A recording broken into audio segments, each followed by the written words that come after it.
Yes, it's Harry's birthday today. He's 55. He's in his mid-50s at long last. I knew I'd get there eventually. Put the caption up. It's hardly anybody in the chat. Did notifications go out or not? Probably not, because it was so early. G'day, Dave. Thanks, mate. Yeah, 55. Yes, got there in the end.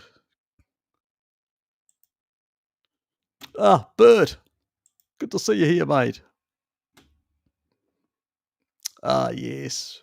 A few years ago, I tested out being 55 and I was fine. Nothing to worry about. Approaching your prime. Oh, thanks, mate.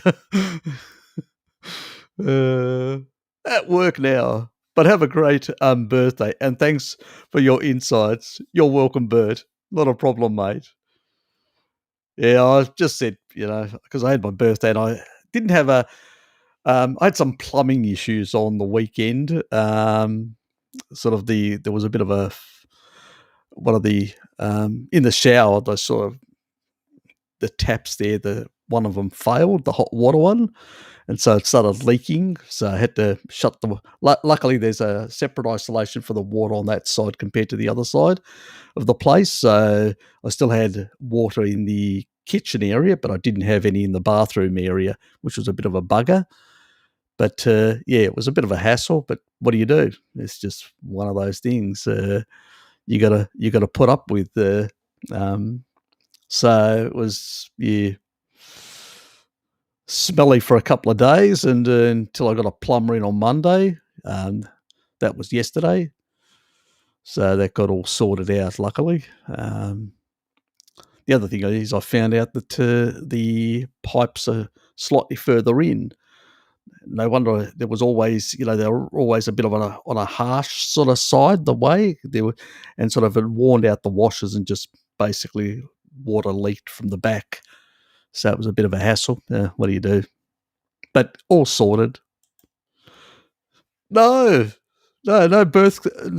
birthday ice cream whatsoever. I'm on a dry fast. Can you believe that? I'm basically now 7 o'clock yesterday, so it's 2 hours, 26 hours of dry fasting at the moment.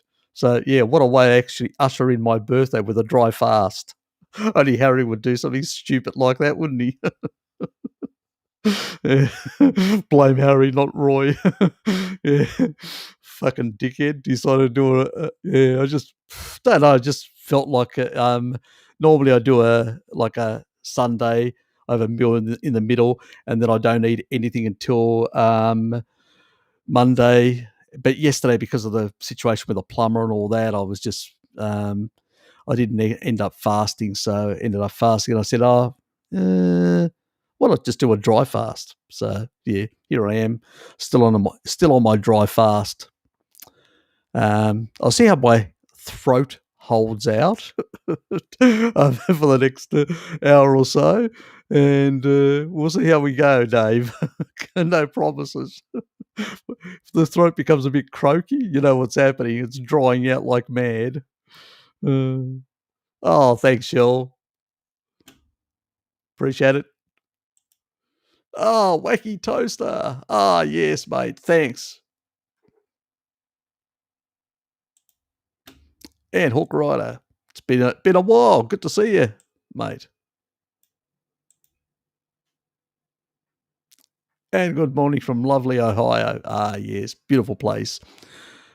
I've got to leave here in 15 to work. Pooh. Yeah, fair enough. We're going to do this. Was an impromptu. It's just basically I said, yeah, why not? What the fuck not? I didn't do the live stream because of all the plumbing issues. I said, well, why the heck not? So decided to do a live stream on my birthday of all days. So an ice cream frenzy after fasting. Maybe. Maybe tomorrow. because it's going to be late. By the time I finish, I'm going to go straight to bed. So, yeah. So I'll just continue my dry fasting until the morning, and then maybe at lunchtime when I go for my walk, it's going to be a walk. Well, not too bad day. Maybe I'll walk down to the waterfront and actually buy myself an ice cream, just to celebrate that way. Okay, Jared. Thanks, mate. Tero. Thanks, mate. People are coming in. Hi, Kitty. You didn't tell you were one of your old Uncle Harry. Oh, yes. This guy's 55. Yes. He's an uncle. Yes. We've got, yes, nieces and nephews. They do complain now and then. I don't follow them enough on the social media, apparently, with some of them. The women primarily, the young ladies. Plumbing, yes, plumbing my whole house before I saw it. Yeah, you know what? It's a hassle. I mean, I did on the previous place that I actually refurbished. This was years ago.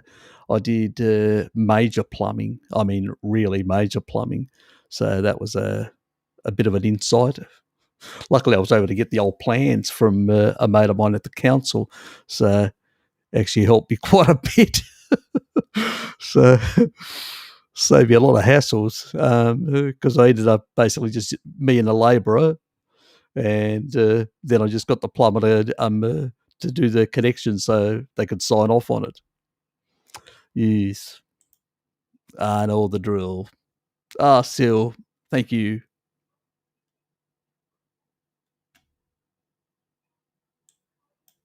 Oops. I'm afraid to get dirty. No, I don't have a problem with that.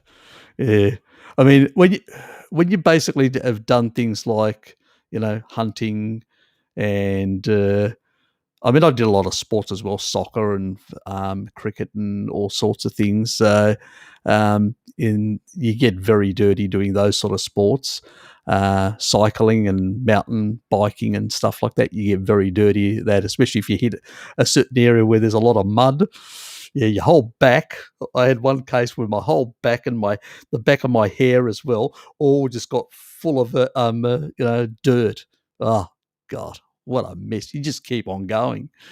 So, dirty every day. Oh, depends what sort of dirty you're talking about now, Shell. Gary, thanks, mate. It doesn't matter. Doesn't matter. It's just for the subs to celebrate with everyone. It's just an impromptu thing. I said last minute thing. I said, why not? Why the heck not? Let's just have a live stream because I didn't have the live stream on Sunday because of plumbing issues. So I decided, well, what the heck not? So in that regard, so yes. So the incident happened on Saturday, actually. So that's why, because usually I post my live streams on the Saturday. So I didn't bother because I said, who knows? Mountain bike at Derby, not a Derby. I haven't actually. I've actually done. I actually got some of the course. That means the from the council the mapping for that area. So I've actually seen the extent of it, and I've seen the sort of the plans. So when they way back, but one of the other guys at work here, he's actually been up there and he's done it with his son, and he said it's pretty good. So yeah, I just haven't got around doing it, but at some point I'll try and get up there.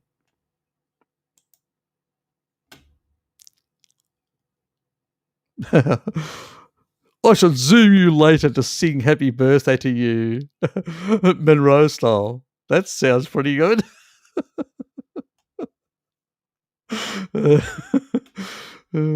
Thanks, Joel.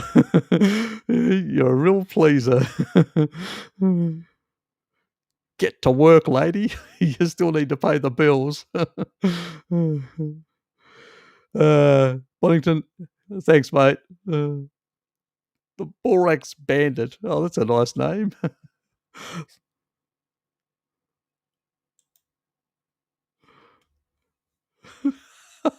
You've excited someone, Chill. Up in Canada. Uh, I used to think about a Zoom type session sometime, Harry. Yeah, I am, Dave. I am. I don't know whether I'm going to do it this Saturday. I'm actually thinking not this Saturday because I've got one or two things to do, and I may be doing some stuff in regards to my birthday sort of thing. So I don't want to sort of lock myself in. But I'm thinking about the 25th of September of actually doing something similar hour like now 9 o'clock, which usually grabs most people around the world, and doing it on that. So that's what I'm thinking about, the 25th.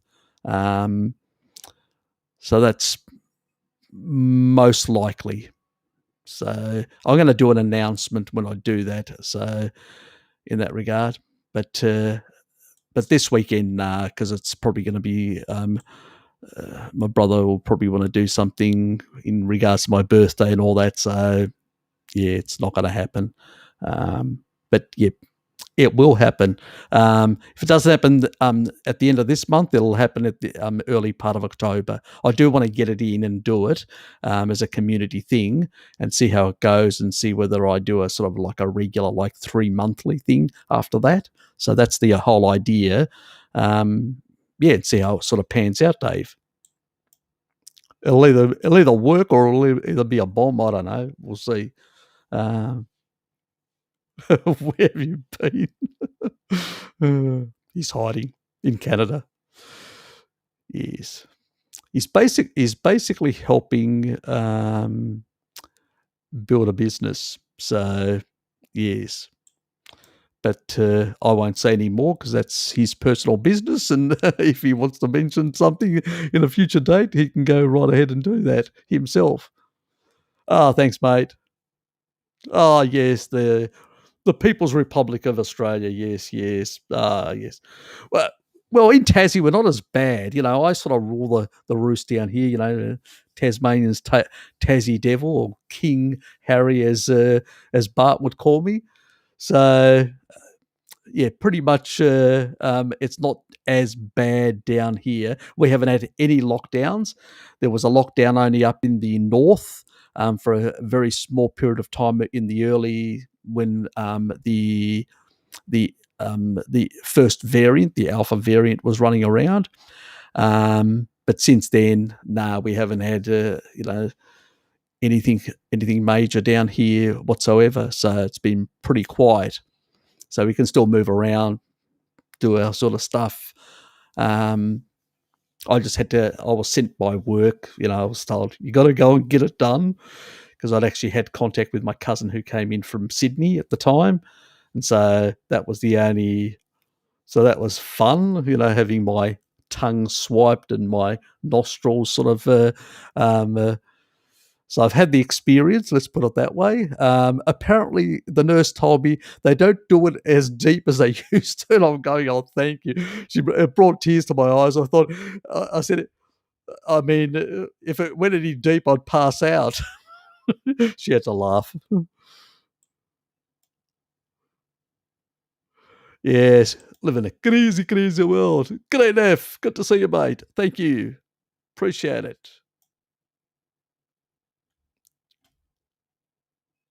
Ah, yes. See, the bad boys. She misses the bad boys. The milk rustlers.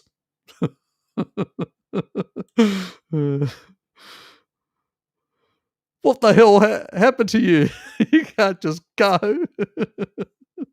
Who are we talking about? I'm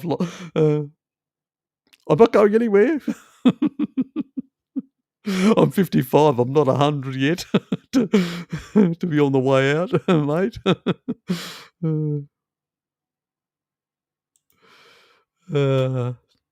Yes. Oggy, Oggy. Thank you. Yes. Some of my Oh, well, one of my friends, she calls me Hazard. Uh,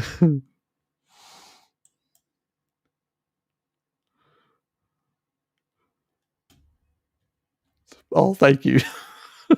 You got caught up in another conversation. Barbados. Uh,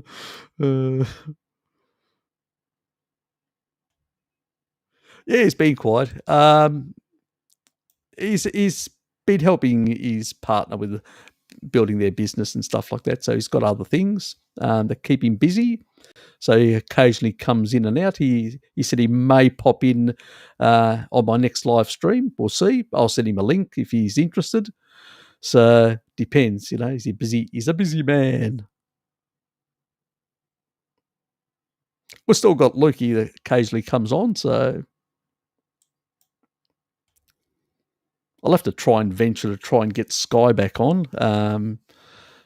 Contact her because she did send me an email. She did want to do something, a collaboration. So I just didn't get back to it. I did apologise to her, but I haven't actually got back to it because there's just been too many other things that have just happened, and I've just haven't had the time to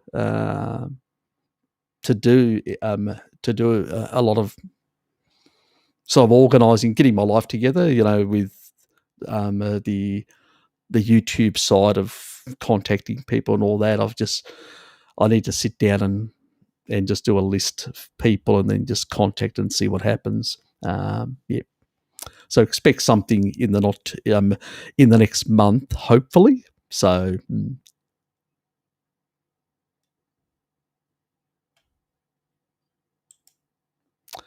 and didn't see you over the weekend. No, I wasn't. Plumbing issues. Had an issue with my plumbing. Yes, plumber sorted it out yesterday. So all good, all sorted. So yes, not an issue anymore. Picnic? You can't? Why? What does it mean? Or is this an American thing?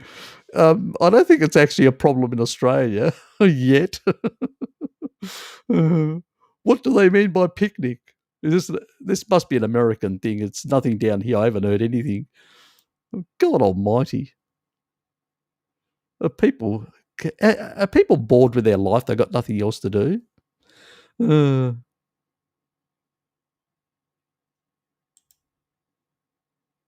that's what they say. Okay. Crazy, mate, crazy. Yeah, but I haven't heard anything. Maybe I'm, in the sort of periphery of the world down here in Tasmania. We don't get to a lot of this woke nonsense in Tasmania, thankfully. But yes. G'day, Bruce. Happy birthday. Pork tenderloins and ice cream for you. Ah, yes, sounds very good. But I'm on a dry fast. Yes, 26 hours of dry fasting. So it'll have to wait for tomorrow. Or maybe I'm thinking of extending it. So, I know it's probably the craziest thing doing it right on your birthday. But anyway. Help, Harry. I've got to drive 3 miles down the street to go to work. That's not very far. Can't beat the drive. Hello, love you. Hope you have a great day. Yeah, I've had a good day. Thanks. It's been a fairly easygoing day, so it hasn't been complicated in that regard. So it's pretty good. Anyway, get to work, lady. You need to have a good day at work. Oops, I just hit that one. I'll come back to you, Dave. Yes. It'll be definitely a steak.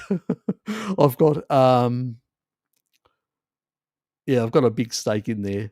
Actually, I did buy a large pork, sort of just a large piece of It's like a long cylindrical type of it's like pork belly, but it's sort of like a wrapped type thing. So it's about, you know, what is it about? Oh, I think 0.7 of a meter or whatever. It's fairly long, and you know, and that I'm just going to basically put it in the oven and just sort of oven bake it. It's going to be mm, for Saturday, or Friday, probably Friday. So I'm looking forward to that. Friday, yes, we won't, because Saturday I don't know what I'm going to, what Sean may be planning. So yes, I'll definitely be doing something like that. Let me go back to Dave. Dave, did you hear the UK have scrapped the idea of a vaccine passport? Thank the fuck for that. A glimmer of hope, common sense, exactly. It's absolutely nonsense. You can't sort of mandate these sort of things. Where does it end? I mean, that's just crazy. So, yeah, it's good to hear. We haven't had any nonsense down here as of yet, so yeah. I'm late. Frankie will bring the sugar and rice. Saladino bring the fruit and honey. They're not getting an invite to my birthday with that sort of shit. God. Yes. But I wouldn't be surprised if, you invited them, they'd turn up with that sort of crap. Oh, God. I mean, how can you go from being a carnivore to basically going to this sort of nonsense? I mean, how much ridiculousness and cognitive dissonance do you have to do that? Thanks, Deborah. You got to be really. What can one say? Thank you. Ah, yes, appreciate it. Oops. Yeah, it's crazy what people out there are doing and all that. As I've said to people from the beginning, I focus on. We don't have long term studies. Let's be honest. With any diet, no diet out there can claim that they have a study that supports them in any way. So the rest is fairly nonsensical in that regard. Happy birthday from my brother Sean and Luba. Thanks, guys. Oops.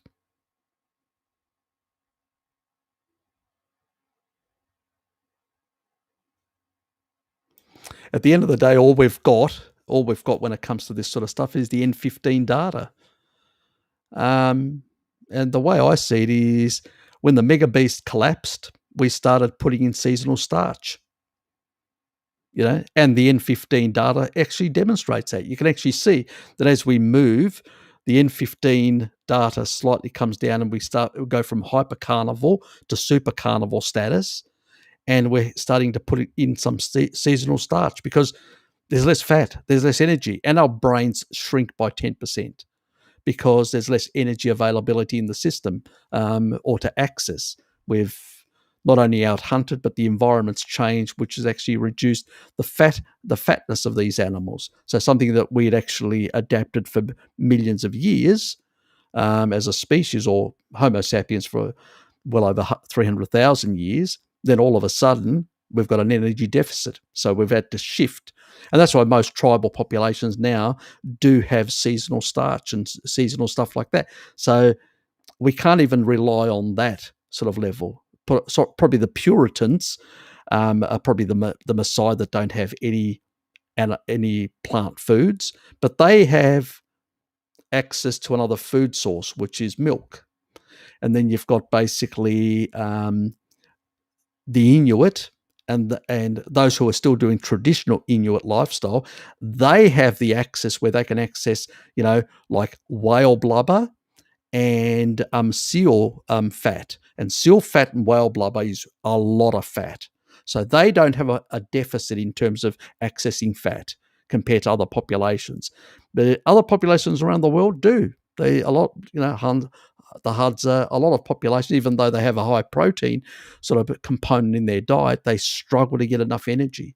And that's why they go to these plant foods, not because they are species appropriate, but because basically they had no option, to some extent. Probably the population which is the highest carnivorous type of population out there, if we exclude the Maasai and all that, is the Sand people of the Kalahari, the Bushmen. They also have the lowest amounts of amyla, the sort of enzymes to break down the amylase, the type of enzymes to basically break down starch and carbohydrates. They have some of the lowest levels. And the reason for that is because they also have the most ancient of human genes. So if you're a sand person, genetically, you're in a separate group. Everybody else broke off from you. And then the ones that left out of Africa are the ones that actually. But basically, the majority of the Africans are more closer to us than the Sand people. The Sand people are the most ancient of humans in terms of genetic pool. And when you look at them, they are hypercarnivore and also have very little capacity to deal with. That's why they have these. The only plants that they consume are these nuts, and these nuts are basically like macadamia nuts. It's just pure fat with very little carbohydrate, or it's just pure fat bombs. Is basically what they are, and that's why they can do that sort of diet in that sort of environment still and maintain those genetics, because they've got access to additional fat sources. The Maasai have additional fat sources in terms of milk, a lot of saturates.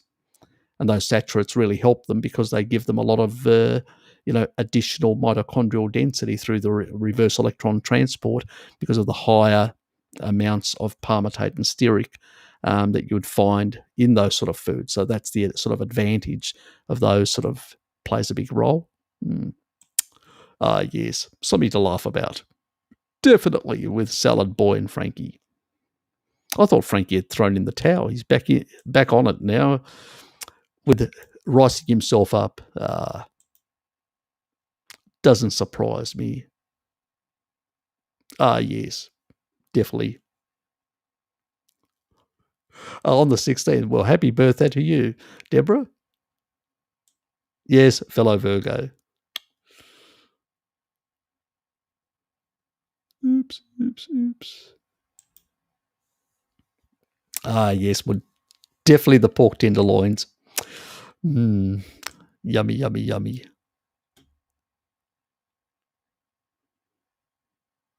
Thanks, mate.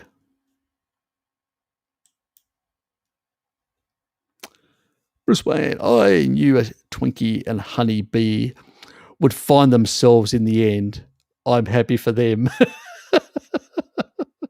Yes, those two would definitely. You know what? Now they're going to be probably arguing that one's copying the other. You're more Ray Pete. I'm more Ray Pete than you. Or he's, oh God. Basically, they just jumped on the Ray Pete bandwagon. Ridiculous. But pretty much that is what's happened. Salad Boy said fruit and honey are different. Well, they are, sort of. But at the same time, I mean, they are high sources of fructose. The difference is the level of fructose in honey is probably a bit more concentrated. That's the only difference. But still, it depends on the fruit as well. Not all fruit is the same. Some fruit is very fibrous, like the berries and stuff like that, and have very low amounts of fructose, and others are very high, have very high levels of fructose. So it depends on the fruit. I know people just use it in general, but it's a bit of a joke in that regard.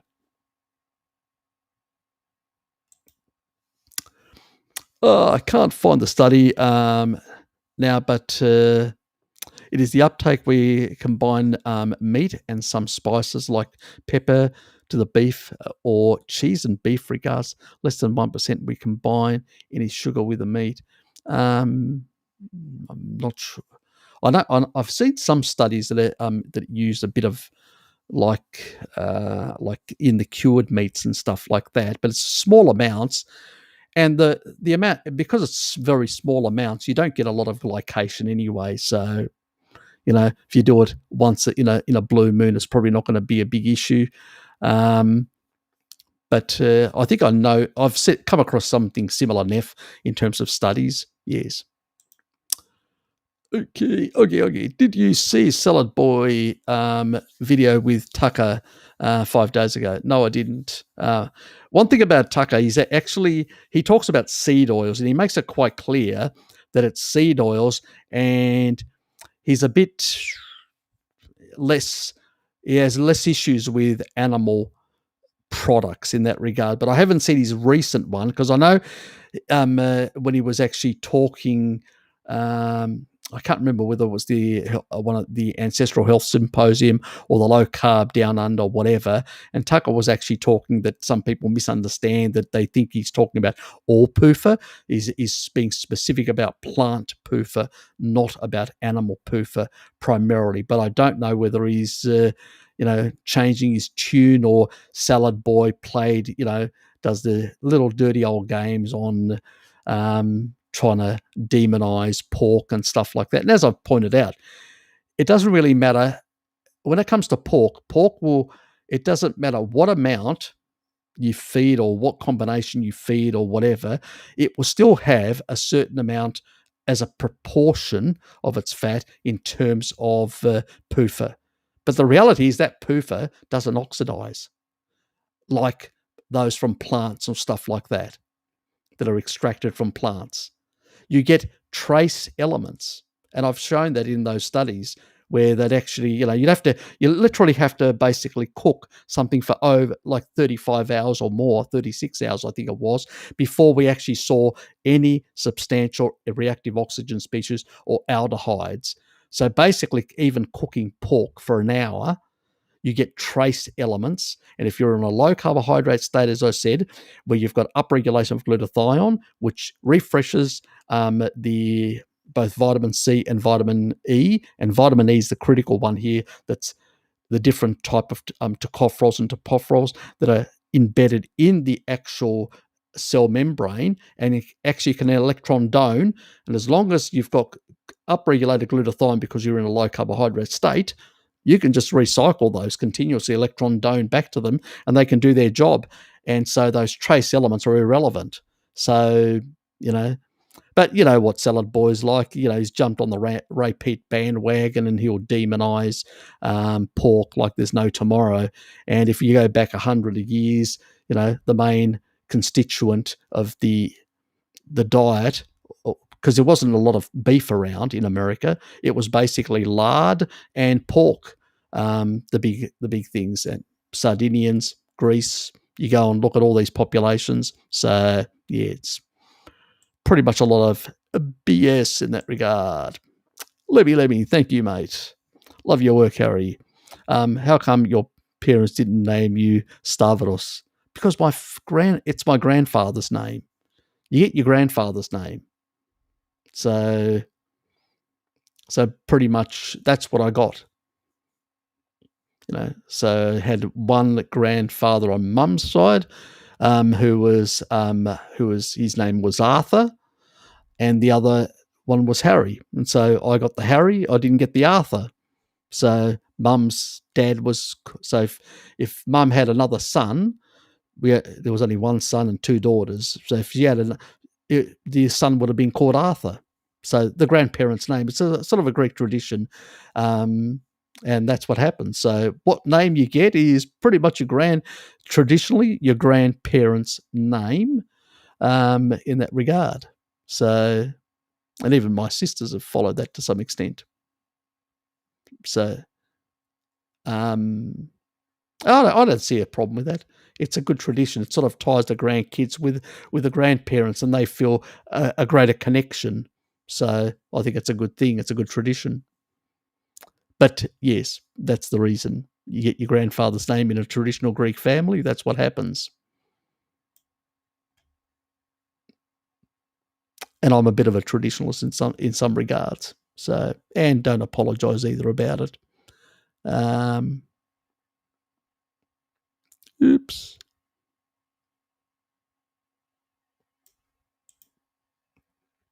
This is the study.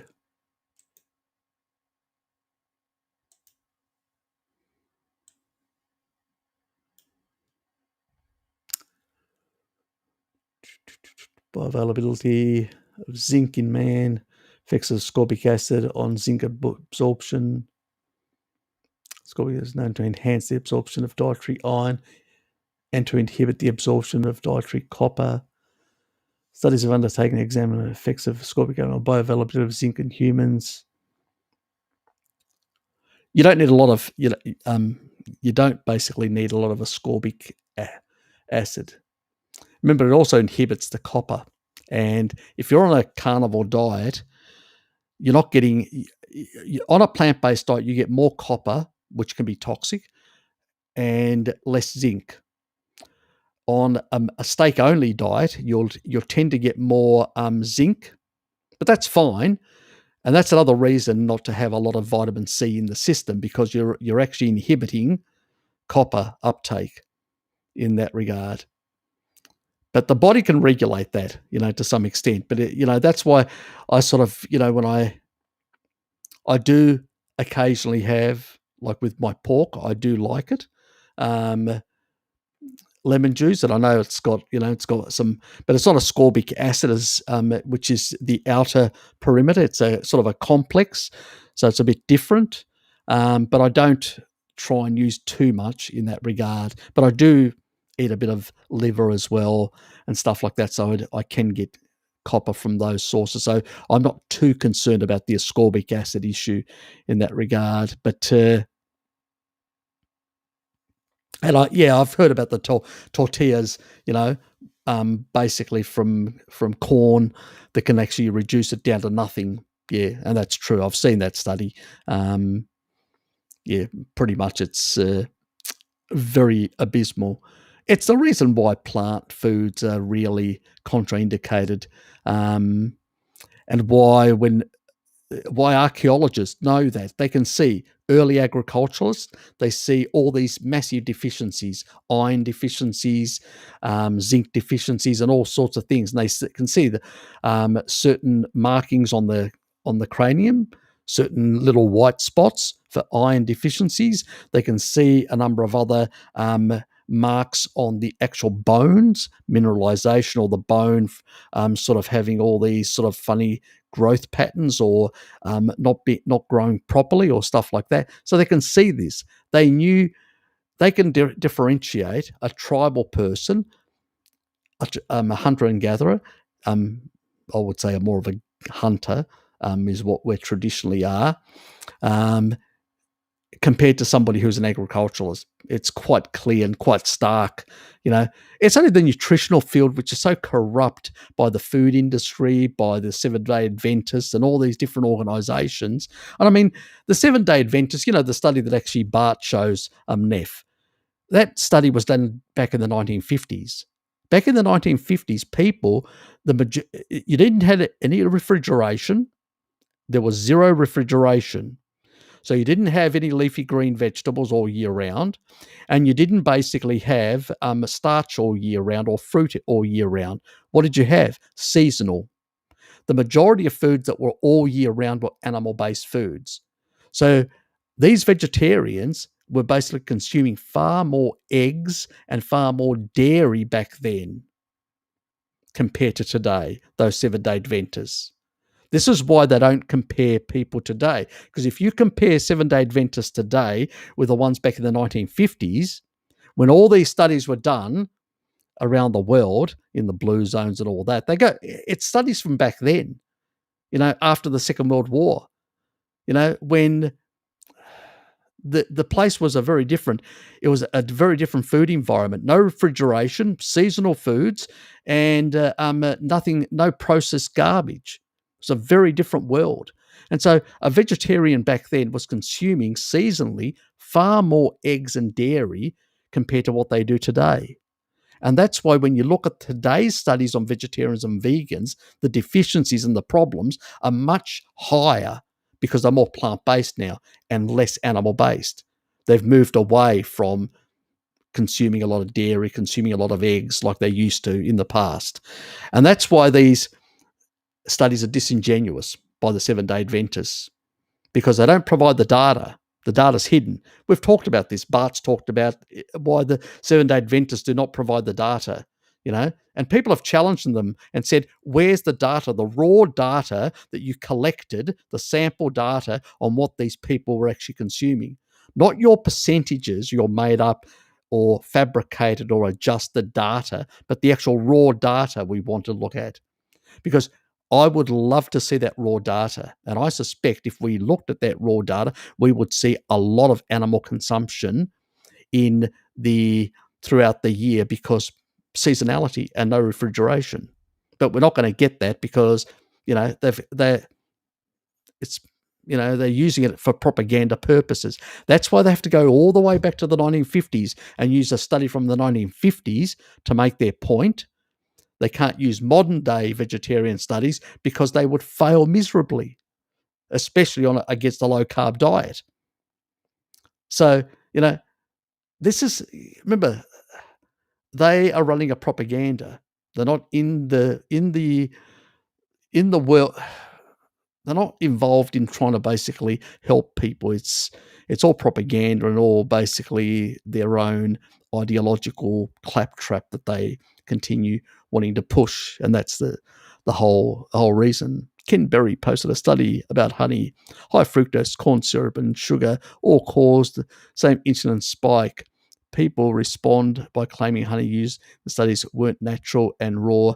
Madness. Yeah, look, people seem to forget that in honey, in high fructose corn syrup, 50% of the calories, 50% of the sugar component is glucose. So that's still going to raise insulin. Fructose raises insulin far less. That's true. So honey, compared to like a potato, would raise slightly less in that regards. So the insulin isn't, and it then depends how much you're eating and what other combinations you make. So in other combinations, like honey in combination with meat would raise insulin far more than than a potato or sweet potato or pumpkin with meat. So there are a whole lot of differences in the way food combine and the effects that they have. Where if you were to do a potato versus honey, you would get the potato slightly a bit higher, but not a lot higher. The end of the day, if you're not engaging the Randall cycle and you're just doing honey, or you're just doing basically potato, or you're just doing animal fat separate, then you're not going to basically get any substantial because of the Randall cycle activation, because you're not basically inhibiting one energy substrate isn't in excess inhibiting the other energy substrate in terms of being used. It all has to do with that you've got basically glycolysis all running down to acetyl-CoA, and basically lipolysis doing the same thing and coming into that Krebs cycle. And that's where the problem lies. And that's where you're getting all the additional water production. And the problem is when you've got two substrates trying to use those enzymatic pathways, you're overloading the system. And that's why you end up blockading the whole. That's what the Randall cycle is. It's a good system if you want to fatten up. Don't get me wrong. Seasonally, that's how modern day hunter gatherers fatten up. Seasonal starch with sugar, with fat, fattens you up. For the lean months that are going to come, because they're in a tribal situation where they've got much leaner. Where with a Maasai, it's very different. They are basically more static because they've got their own food source. They don't need to access. They've got the meat, they've got the milk, they're good to go, and they run this low grade ketosis type level of 1 millimole. Around there is what Mary sort of recorded from them. So it's a very different state. It all really depends on a lot of these sort of things. And I haven't seen the study myself, so I don't know exactly the other elements within the actual, what other things were they eating, these people. So that's very important because food combinations have a different effect. But generally speaking, anything which glucose, will raise the most. Then basically anything with which has got some fructose in it will also raise. Then basically you're down to very low levels, which is protein, and then fat, hardly anything. Still, even fat raises a bit insulin, but very little. And protein, very little as well. Remember the glucagon to insulin to glucagon, 1.3. You've got too much glucagon sort of temping down and keeping that regulate. And then again, leucine, you don't really require high amounts of insulin to run muscle protein synthesis. Insulin acts as a signaling molecule. It does not drive muscle protein synthesis. It's leucine that drives it.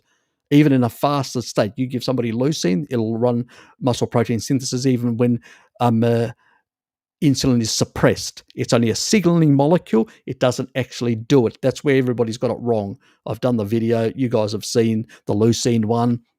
Check that out. And I think the last part that I actually show in that is the sort of the one that just, it's like a sledgehammer against all this nonsense that you need carbs to basically build muscle or stuff like that. Absolutely nonsense. You don't. June. Thanks, mate.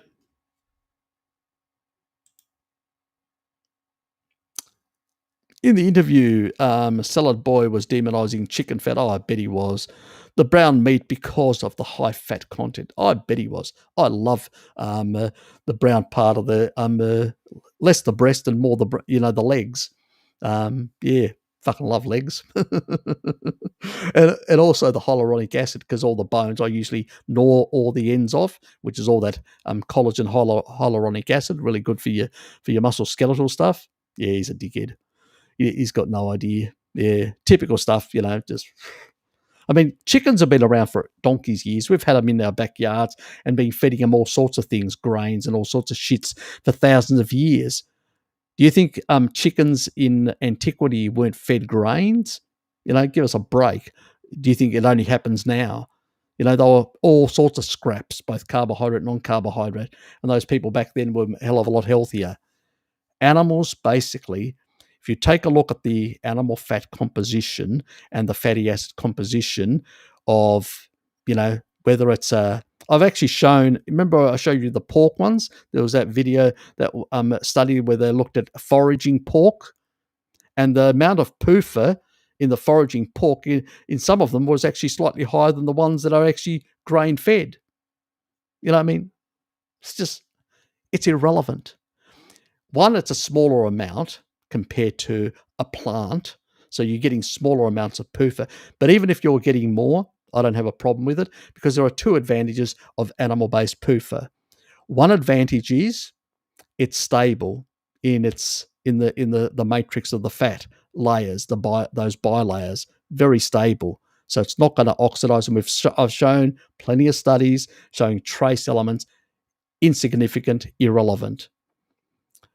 The second thing is it's low deuterium.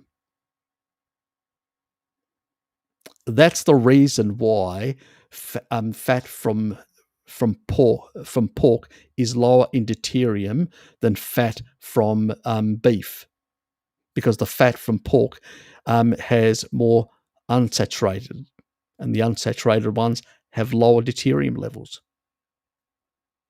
Yes, exactly. Most people would think the opposite, but it's not the case.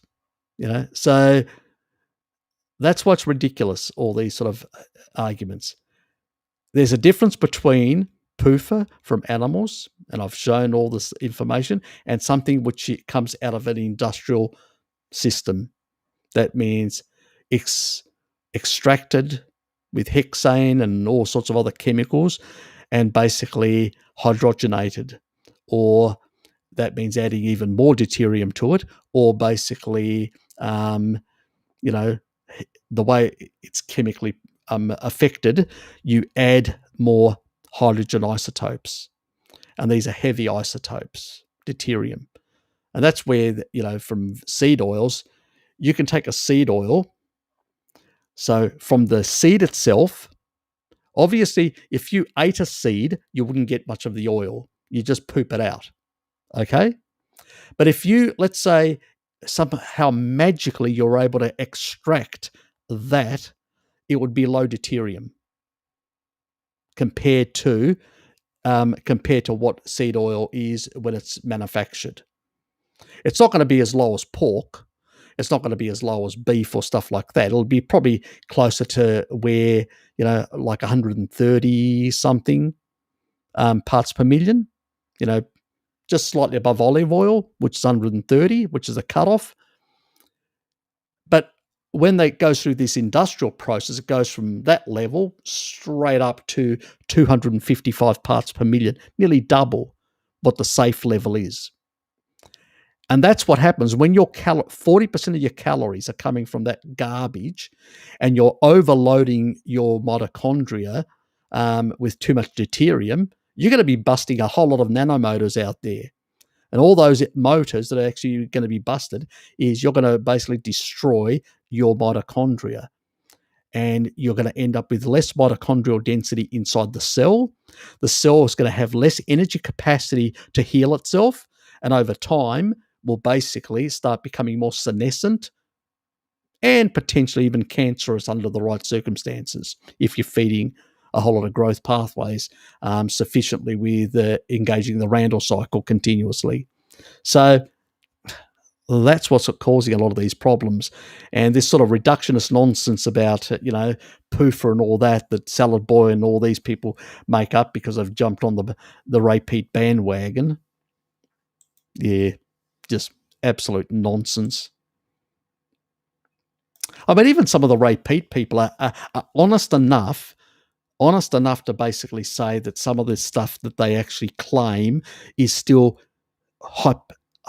hypotheses, or the hypothesizing on some of these pathways. It's just a playing out of reductionism on their part, but at least some of them have the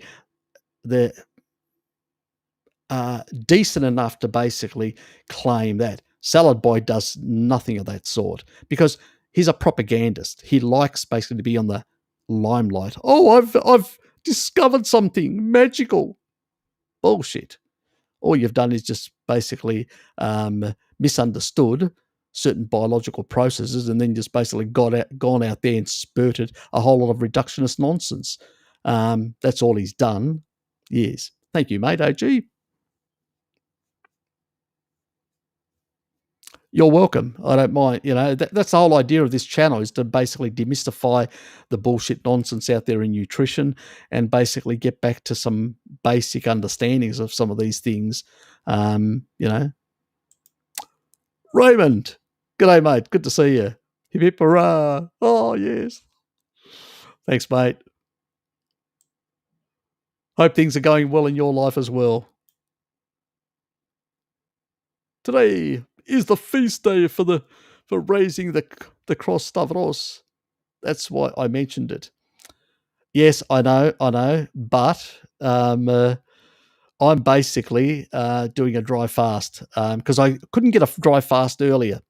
I was trying to do it on the Monday, which is usually my fasting day, my sort of regular non-religious sort of fasting day.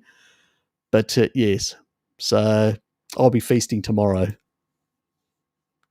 after my dry fast.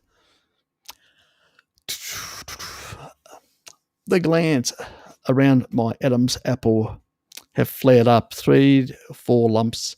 I've increased my iodine, just cut out dairy, eggs only. You need to balance, remember, you need to balance iodine. You can actually make things worse if you're just increasing iodine unnaturally. I mean, I've talked about before about the different foods that have got iodine and stuff like that, and showed some information and stuff like that. You need to balance iodine with selenium. Selenium is very important. It's basically, without selenium and iodine, both those together synergistically work together in the thyroid. So you really, if you don't have any, like Hashimoto's or any of these issues like other people sometimes have, and it's just basically you may be getting too much iodine. You need to balance it out with selenium. So eggs have got selenium, and organ meats have got selenium, and iodine as well. So go and take a look at the stuff, Hook Rider. There's a really,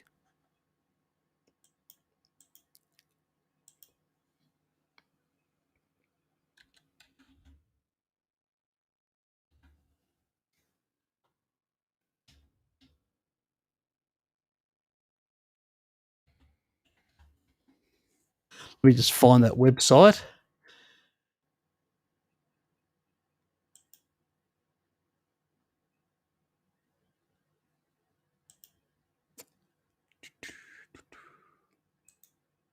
Selenium and iodine.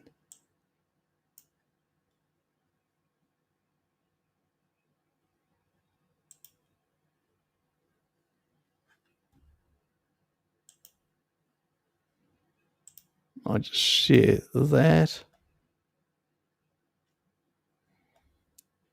So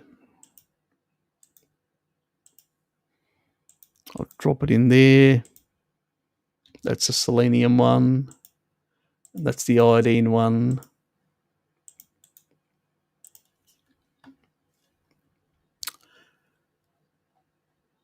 And when you're looking at iodine, stuff like that, cod's pretty good. Milk is a good source of iodine as well.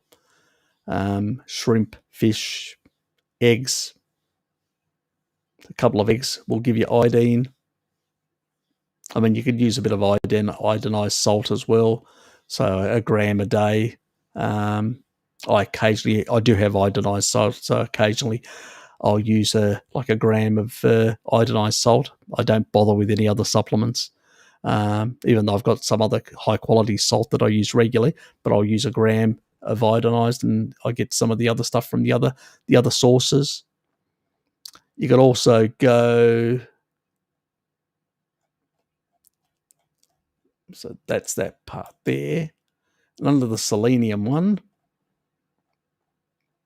Brazil nuts can be a bit of a dangerous thing because you don't know how much you're getting. You can get far too much. So, tuna, pretty good source. Shellfish, fairly good source. Pork is a really good source. Beefsteak, so selenium.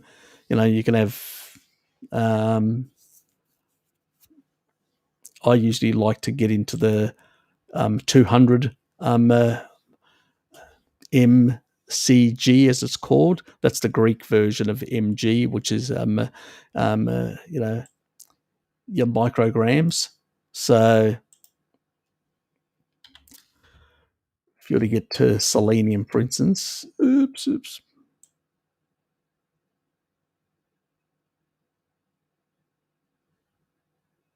So you got most of the animal foods the other ones are just fortified. So let's say you were having a beef steak, and you were having 5 times that quantity times 36. There's about 180 in just that. As long as you're below, they say about 500. I haven't seen really massive toxicity unless you're over 500 continuously micrograms, but you can have a big steak and get a really good amount of that. And these are the sort of levels that they talk about of staying within the optimal 100 to 199 or 100 to 200, around about the 150 micrograms is what they usually say is the sort of the best sort of area to be in there. So if you've had a bit of 1 gram of iodinized salt, a couple of eggs, a glass of milk and stuff like that, you pretty much, and some of the meats that have got some in there, you're pretty much done. You could go for some organ meats and stuff like that. You'd get a bit more, or some other seafood. If you're having some seafood, like I usually then don't even bother with the iodinized, because I'm going to have some eggs with the seafood. I'm probably going to get more than enough in that regard. The other thing on this side, they don't have on that one. They do have here, like this one, highest in selenium. So you can go here. We can actually, like, 100 grams, and then you can have all the different categories. You can look at all the different food categories and stuff like that for selenium. But you can actually also pick. You can also pick any other mineral or component in here, and then just go through to your heart's content and look at the different types of food combinations that you can do. So there are options here. That's a pretty good site. It's got a lot of the common foods and stuff like that. So I hope that helps. Now, where was I?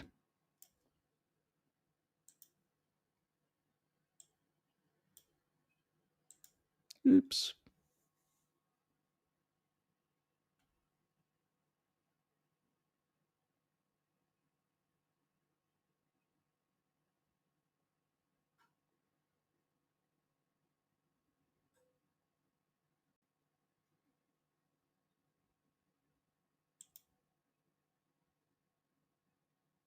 Χαρούμενα γενέθλια, Χάρη.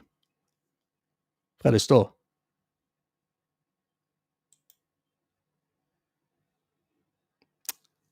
Radioscopic, produced by Mons.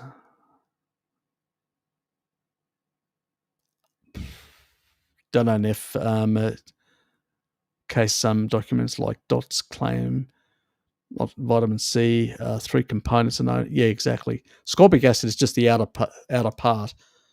It's not basically the what is called the vitamin C complex.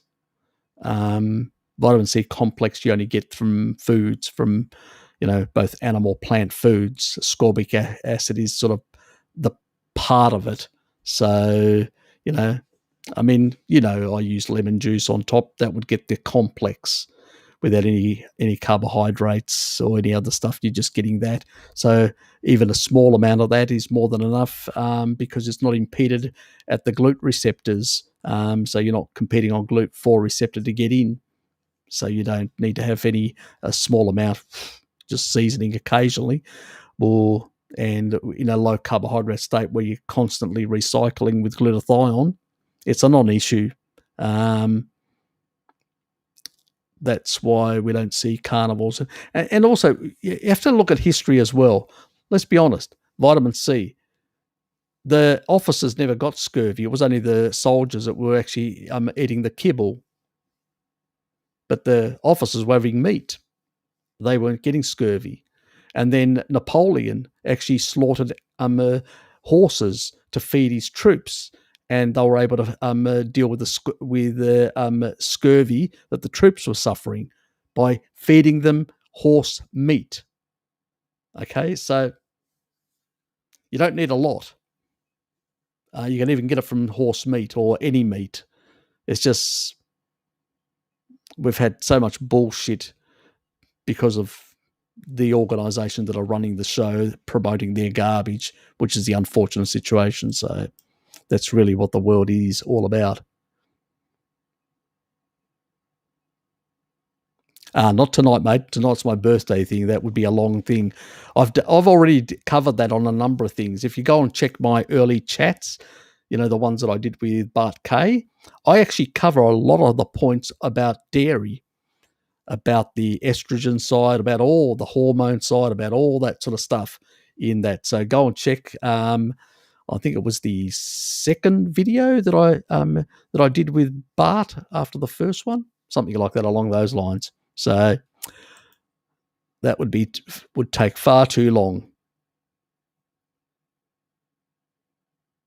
Not a problem, mate. You're welcome.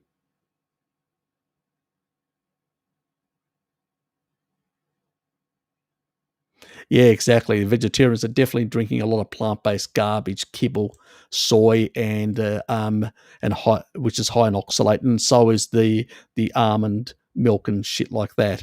Yes, creating a lot of problems for them, Deborah. That's why they don't do the modern studies on the vegetarians, because they would be just as bad. And I've actually seen some of the European ones. Remember, I've actually showed you the high homocysteine levels and all that. They were European ones.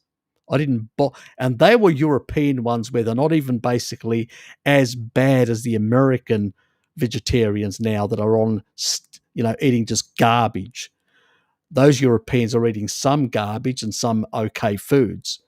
And remember the ones that I did some time ago, and some where I showed the homocysteine levels, where Gregor was basically making my case about how bad their diet is. Nowadays, God, atrocious. That's why they go back to that 1950 study continuously. These old studies. Why? Because that's the only time people had seasonal food, and vegetarians were consuming far more animal products because there was nothing else around they could consume. They had to consume more eggs and more dairy back then. And that's the truth. And when you ask some old vegetarians, they'll actually tell you that. Yeah, that's what we did. I mean, there were even some bodybuilders who were back then vegetarians that consumed massive amounts of dairy and eggs. So, yeah, it's bullshit.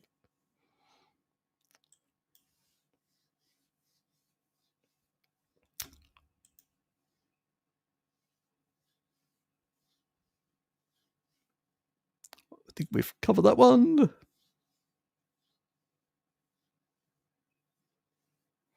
Well, he doesn't understand it. That's why. That's the biggest problem. He doesn't understand the Randall cycle. The repeat people don't understand the Randall cycle. Chris Master John basically says that it doesn't really apply, but he's never explained why, and he's never basically put up a case against it. So he's sort of gone around and had to use a whole lot of epidemiology and all these other things to basically make his points. And I'm going, if you have to do that just to make your point, you've already lost the argument, because you can't argue against the Randall cycle. You need to explain why this mechanism, which has been mechanistically proven and demonstrated, that when you add excess sugar and fat in the system, you get this blockade at the cell level, and energy basically stays in the bloodstream far more. But when you have a low carbohydrate diet and when you have a low fat diet, you don't get these effects, even in excess amounts. And we know. I mean, I remember the chat that I did with Pim, which I showed the old studies that German scientists who had come out of Germany, the Jewish guy, Walter Kempner, who basically demonstrated a very low fat diet, 2% fat, 4% protein, and basically 94% sugar. And I mean, even raw sugar he would feed them. Now, obviously, it's not a good thing for your mitochondria in the long run, because it's going to basically put a lot of, but in the short run, you can lose weight. And in the short run, you can actually upregulate AMPK. You can uncouple mitochondria like you would on a low carbohydrate or fasting situation. So it does work. It's because you're not basically affecting the energy production system, because you're only, but once you try and push into the Krebs cycle from both ends, from both glycolysis and lipolysis, that's when things don't seem to work.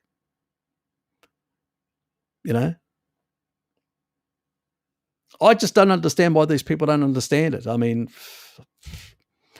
don't know what sort of education they got. It doesn't seem like,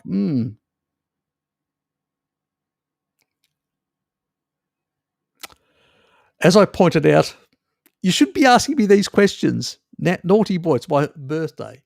First of all, Human hormones are different than animal hormones, so they can't fit in our receptors. So I can inject you with massive amounts of hormones from an animal. They're not going to do absolutely nothing. Eventually, your body's going to clear them out. You can't attach to a human receptor.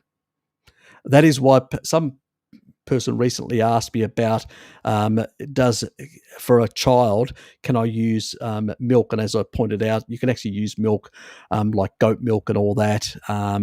It's much more similar to human milk in its composition, but in terms of some of its hormonal in terms of that sort of stuff, it's not. And I said you should also look and try and get access to a milk bank where some women that have got excess milk can actually provide to a milk bank, and people can actually access that milk for their child. So, no.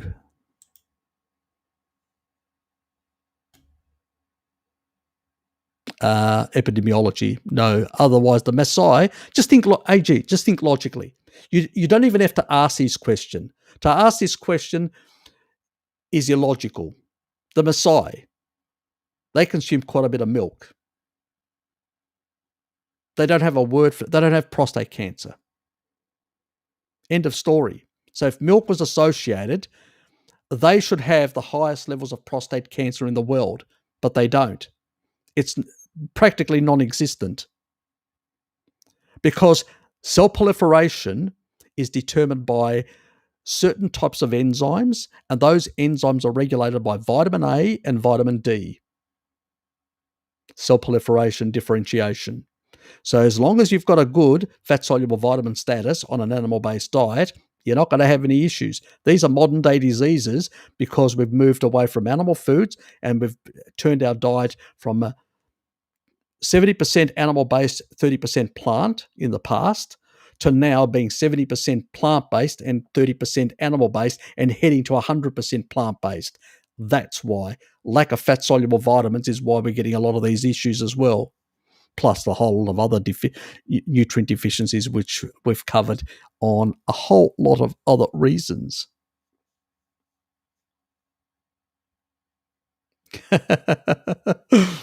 Yeah, exactly. Well, and that quarter, let's not forget that quarter within the leap year. Thanks, Lamps. Yeah, still kicking and breathing.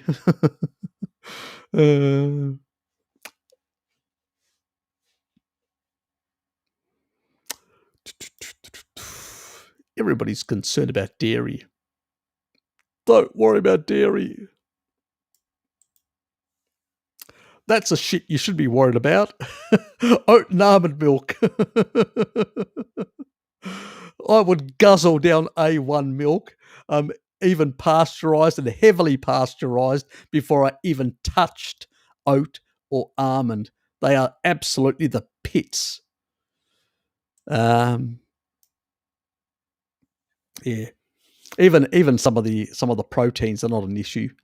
And if you've basically got good acidity, stomach acidity, and you denature and break down all those proteins to amino acids, you're not going to have any problems. We're talking about people that have got issues, who've got leaky gut and all the other sort of issues. Fix all those. That's why I usually say people that have got leaky gut and stuff like that, avoid dairy and basically focus on, or you could probably do raw dairy, which is A2, yes. But A1, if you fix your gut, is okay, is fine, even pasteurized. But I don't recommend pasteurized products because you lose a lot of nutrition, a lot of things. You end up only with primarily macros and more, and depending on, well, that also depends on how much it's cooked, what level of pasteurization is being applied.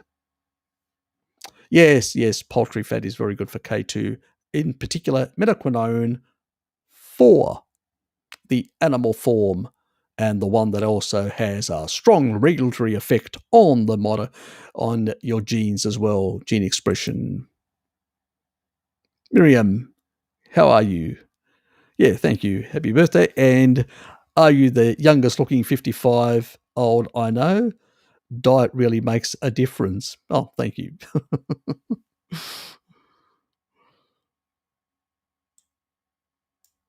Probably younger than my cousin, and he's only a couple of months difference from me anyway, same year. And even my brother-in-law, he's only a year old, and yeah, there's quite a bit of difference, let's say, put it that way. So yes, the way what you put in your mouth does make a difference. Get to work, Figo HD. Good to see you here anyway. He's probably gone. I had 12 packs of legal unpasteurized butter from milk from cows that do not receive industrial concentrate or silage culture. Can't wait for the arrival. Sounds good. And actually, the best stuff, best time, as I've always said, for the highest amount of lactoferrin as well. This is what I do. It's a bit of a trick. When you go and get your butter, and it's basically in spring, and it's butter that's in spring, it's going to be the best. It's going to have the highest amount of lactoferrin, because basically, that's when it's spring where you're going to have more birthing of offspring and stuff like that. So naturally, as cows go into spring, their levels, these sort of levels go up, and as a consequence, so does the concentration of all the sort of those important nutrients like lactoferrin goes up, which is really good for your immune system. So the vitamin K2, the MK4 goes up as well. So I usually look at the date, and I can tell you the spring stuff, I do actually buy additional stuff and put it in my fridge and stock it. And I'll usually have, because it lasts for a whole year, and I'll usually just pack into my fridge, and I usually run my fridge at a lower temperature at about 1, so I can keep it not an issue for quite some time. So yes, try to get the highest nutrient density. So that's a bit of a trick that I do. Thanks, mate. Catch me on the weekend. Good to hear. Yes, lovely oxalates in those almond milks. Wonderful stuff. Wonderful stuff. Well, A2 is similar to goat, sheep, and human milk, and camel milk is A2. Most cattle outside Europe is A2 as well, like India, A2, the Maasai, A2. Southern Europe, primarily A2, like Greece, places like that where cattle is. It's only Northern Europe where the A1 exists, and it basically is a mutation that actually allows for greater milk production. It's the reason why it's dominated most of the English-speaking countries, because they traded it and got it around the British Empire, and so ended up in America, ended up in their colonies around the world. Yes, so that's why it became the most widely. But people back then didn't have a big problem with raw milk, because you also had the lactoferrin, high amounts, and other things, other peptides that played a very important role in people out in the sun. Their tight junctions were tight, So there was a lot of other factors at play. Let's put it that way. So there was less of an issue. People nowadays have got far more issues, and that's where it comes in. It's not the milk; it's sort of their own digestive system that may have been compromised in one way or another. Nathan, good to see you, mate. Is it still live? Yes, it is. Then happy birthday. Oh, thank you, mate. Can you remind us again what to eat, drink, negate the effects of alcohol? Asking for a friend. Choline, you need to export fat out. So I'd take a gram of choline. I'd take basically 2 B complex B vitamins, but make sure, it's not the crappy stuff. You can buy something with methyl folate and methylcobalamin. It doesn't have the methyl, the other crappy sort of B12 and B and folic acid shit, because some people can't even convert it. I'm one of those people. I'm very poor converter of folic acid. Yes. So that's, so 2 of those before and 2 of those after. If you want to get a bit more tipsy, only have 1 and have 2 after, so you don't get the hangover. Because you go through a lot of B vitamins. That's one thing. In order to basically detoxify. The other thing is sulfur. So a bit extra taurine. If you're younger, you probably only need 1 gram. If you're older, you may need 2 in terms of that. But the key ones are the B vitamins and the choline. Choline to export the fat out, so you don't get too much fatty droplets in, which makes the problem worse, because it then excess fat in the liver makes it much harder to detox. So that's the choline side. So if you're constantly doing choline, eating either a couple of eggs a day or basically taking a 1 gram choline supplement every day, you should basically have a liver which has got very little fat or no fat in it, even if you're doing some bad indiscretions. The key one is the B vitamins that are playing the real role, 2 before and 2 after. And, an extra glass of water as well with those 2 after. So that should help. I usually only have 1 glass of water in the evening with 2, and then go to bed and wake up with 0 hangover.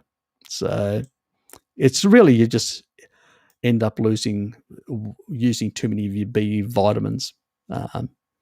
That's and dehydration. Those 2 things are what cause the headaches and the hangover.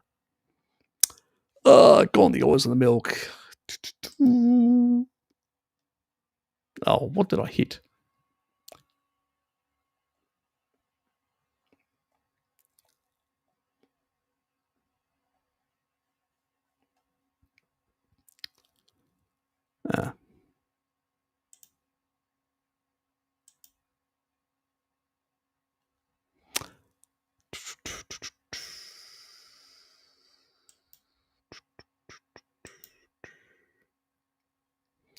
Harry, can you explain the reductionism in nutrition with an example?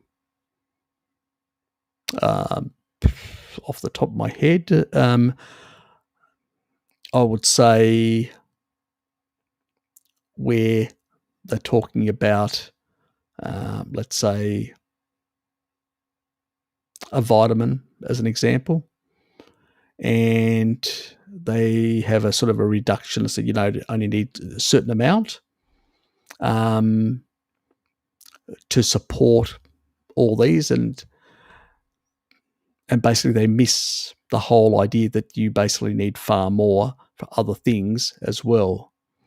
The other thing is vitamin C or vitamin D, for instance.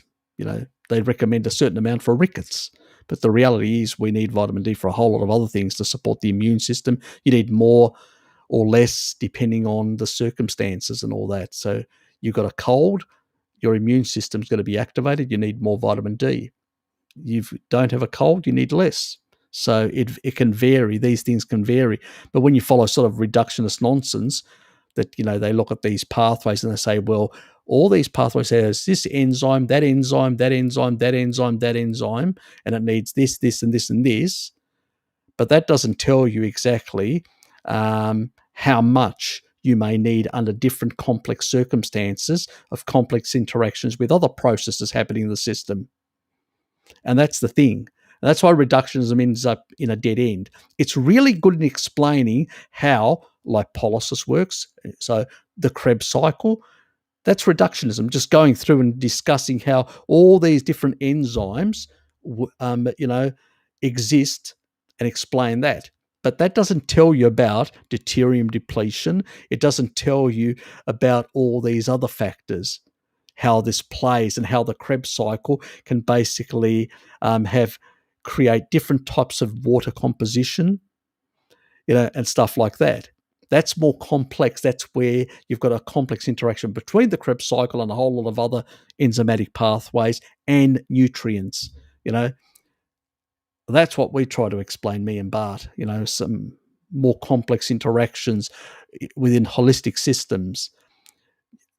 When you use reductionism, you end up in a dead end, because it's basically PUFA causes this.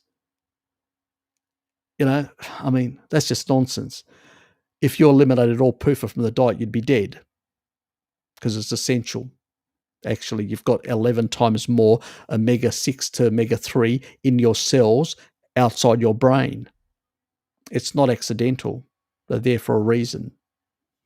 But that would be a long conversation. It's a reparative system, and it's also a lot of other functional things, but that would mean a conversation for a video that I'm going to make eventually along these sort of about PUFA and stuff like that. I just throw some information. So you got some information about how much, and just think logically, say, shit, in the cells, not in the brain, but in all the other parts of the body, there's 11 times more omega-6 compared to omega-3. So are the ratios that people are telling you about, are they logical? Especially when omega-3s in your brain actually have a turnover of 2.5 years. So you don't need as much. That's why in animal foods, we don't have a lot. Like a beef steak or whatever, you don't have a lot.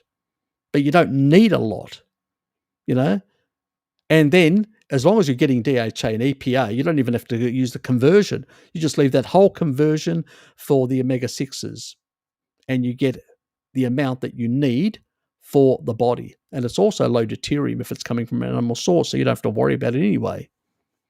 So, yeah, it's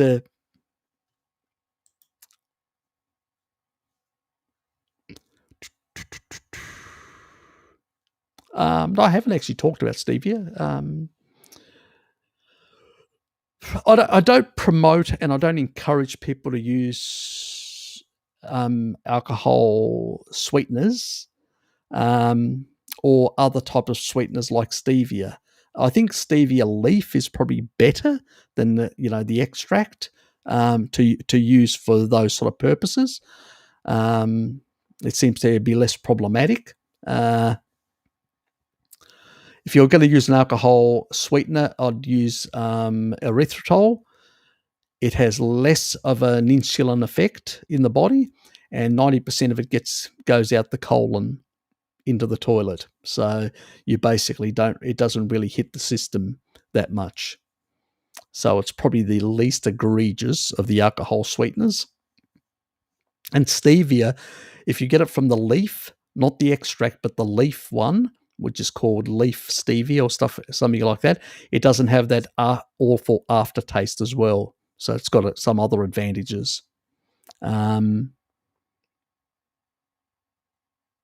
it's not something that I encourage people. But if you're gonna try and make a carnivore sweet, and you want to put something in it, those are your sort of two options you could sort of use. I've been eating raw oysters for a bit of iodine. Yep, good for zinc as well, good for copper, good for a lot of minerals and stuff. Yeah, crustaceans are pretty good. I occasionally have raw oysters as well because in Tasmania the waters down here are very clean, and so the quality of our oysters are world renowned. So occasionally I will have raw oysters myself with a bit of lemon juice. Yes, very nice.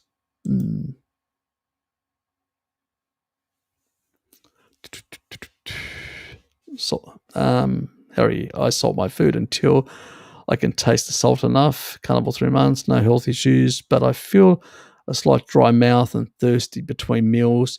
Is indicator too much salt? Yeah, maybe. You may be getting a bit too much salt. You may not be as fat adapted. That may be sometimes not the salt. You may not be as fat adapted, which means that you're not actually producing enough like metabolic water from your own fat. So it can take up to 6 to 12 months for these machineries to adapt and to improve the water production within your body from fat, which is another element that could be at play as well. So, and the problem is when you actually have tap water, it's high in deuterium, which tends to cause more dehydration over time in that regard. So it doesn't really fix the problem. Fat is the solution in terms of hydration, cellular hydration, but the problem is the fat adaptation period can take a while. So I used to use a bit of water, a bit extra water, and for that reason, not a lot. I mean, just a couple of glasses a day extra, because I wasn't fat adapted sufficiently at that time. So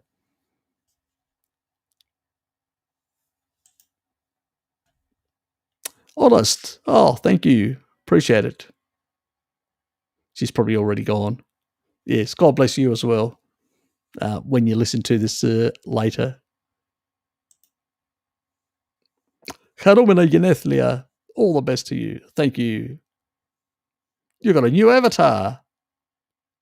Solemn sugary soy sobriety. Need to get a shorter name. Llama extraordinaire. I actually like the llama. I miss the llama. Anyway, yes. Basically, happy birthday type thing is what in Greek. Thanks for the effort.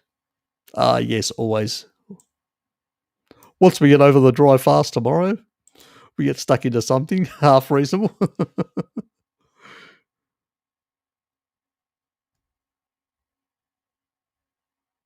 Not me. Somebody else was going to work. Here it's 10:30 at night in the evening. So, yes. So it's quite light. Nathan, g'day, mate. So gin, diet lemon, lime bitters, and a slice of lime for colour. Surely that's the case to be made. Keep on convincing yourself that. Remember, alcohol is a liver toxin. It doesn't matter what you do to it, it's still going to be a liver toxin. But yes, we do like enjoying. I haven't had a drink for some time now, deliberately. But when there's a birthday on, when there's some sort of celebration or, somebody leaving or whatever, I do go to functions and I will have a few drinks. But I try to minimize it nowadays as much as possible. So, but look, if I was younger, even if I was doing the carnivore diet, I'd probably be doing a bit more the terps, going out, socializing, trying to pick up ladies, Yes. It's just the way it is. Joe, thanks, mate. Appreciate it. Horse meat was very popular. Yes, it was, definitely. When automobiles disrupt them. Yes, Raymond. Very much so, very much.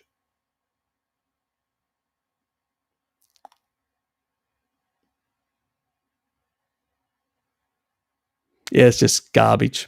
Your body, you can, your stomach basically, remember your stomach actually produces a whole lot of acid, and then your pancreas releases a whole lot of sort of substances together with the proteolytic enzymes to basically bring the pH up again. So the stomach lowers it, so it can actually break it, denature it into the basic amino acids and fatty acids and all that, so you can absorb the food, and then the pancreas basically brings the pH up again. So it's irrelevant. And then you've got bicarbonates that are produced, and you've got the capacity to basically get rid of some of that as carbon dioxide by breathing it out. And the rest is done by the kidneys, which recycles all that bicarbonate. So it's completely irrelevant. The only time you can become acidic, your blood, is just the moment before you die, basically. It's so tightly regulated. So it's completely and utterly irrelevant. And all those idiots do with taking alkaline stuff and all that is they basically stuff up their stomach and end up creating SIBO, keeping the pH too high, which means that a whole lot of bacteria and a whole lot of other stuff, nasties, get into the stomach, and then they suppress the production of acid, which means you can't absorb things properly, and also it means you get massive overgrowth because you need to basically cleanse that out of the small intestine. So absolute nonsense it is. And that's pretty much now been defunct. It's been completely and utterly defunct. And if you go even now to a doctor, a regular doctor, even a regular MD, even they don't subscribe to this anymore. Especially the more recent ones that have just come out of academia that have basically looked at this study and realized it's just garbage. It's excrement. I don't know why people still are regurgitating this garbage. Is beyond me when the body's so robust in doing all this. And if that was a problem, it would have been a problem a long time ago, mate, a long time ago. And the Maasai and the Inuit should be basically having severe issues, which they've never had. So it's just nonsense. The body's much smarter than these past academics and their nonsense. I bought raw milk, now sold in supermarkets, and felt a bit queasy after having some. Well, could be a whole lot of reasons. One, you may be lactose intolerant, or you may have lost lactose persistency in older age. Sometimes it can actually happen. It's why the genes are silenced. There are two theories going around. One, some sort of dysregulation. Two, use it or lose it. That means you haven't consumed dairy for a very long time, and these pathways have been down-regulated. So the more you consume, then eventually they'll be up-regulated again. It's just a matter of time and persistence. So I think it's the latter, because that's what I've seen with a lot of people when they take initially dairy, they have issues, and then later on they don't. So unless you're lactose intolerant, you'll know, because usually people with lactose intolerance have two issues: flatulence and diarrhea. And there's somebody in the family that like that. Yes, our dear Lara, she's basically lactose intolerant. And yes, she does struggle with those issues. Sorry, Lara, bring up your name. Would you say the best time to consume carbs would be post-workout after lifting weights? Yep. That's when I would do it. I definitely would do it then if I was going to do it, but I don't. But if I was going to.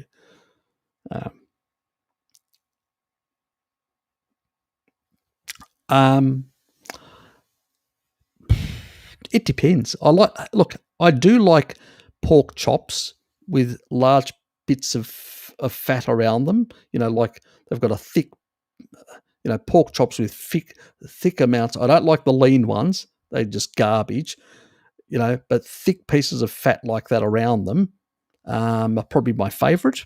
And I usually gnaw the bones and all the connective tissue, which is good for, all that collagen type stuff. The next best thing would be that I would like is probably pork belly, and very fat pork belly. So that would be my two sort of favourites in that regard. But then there's other parts of the animal that I don't mind either. So, but they would be the pork chops, and with a lot of fat on them, and basically the pork belly with a lot of fat on it. They would be probably my two favourites.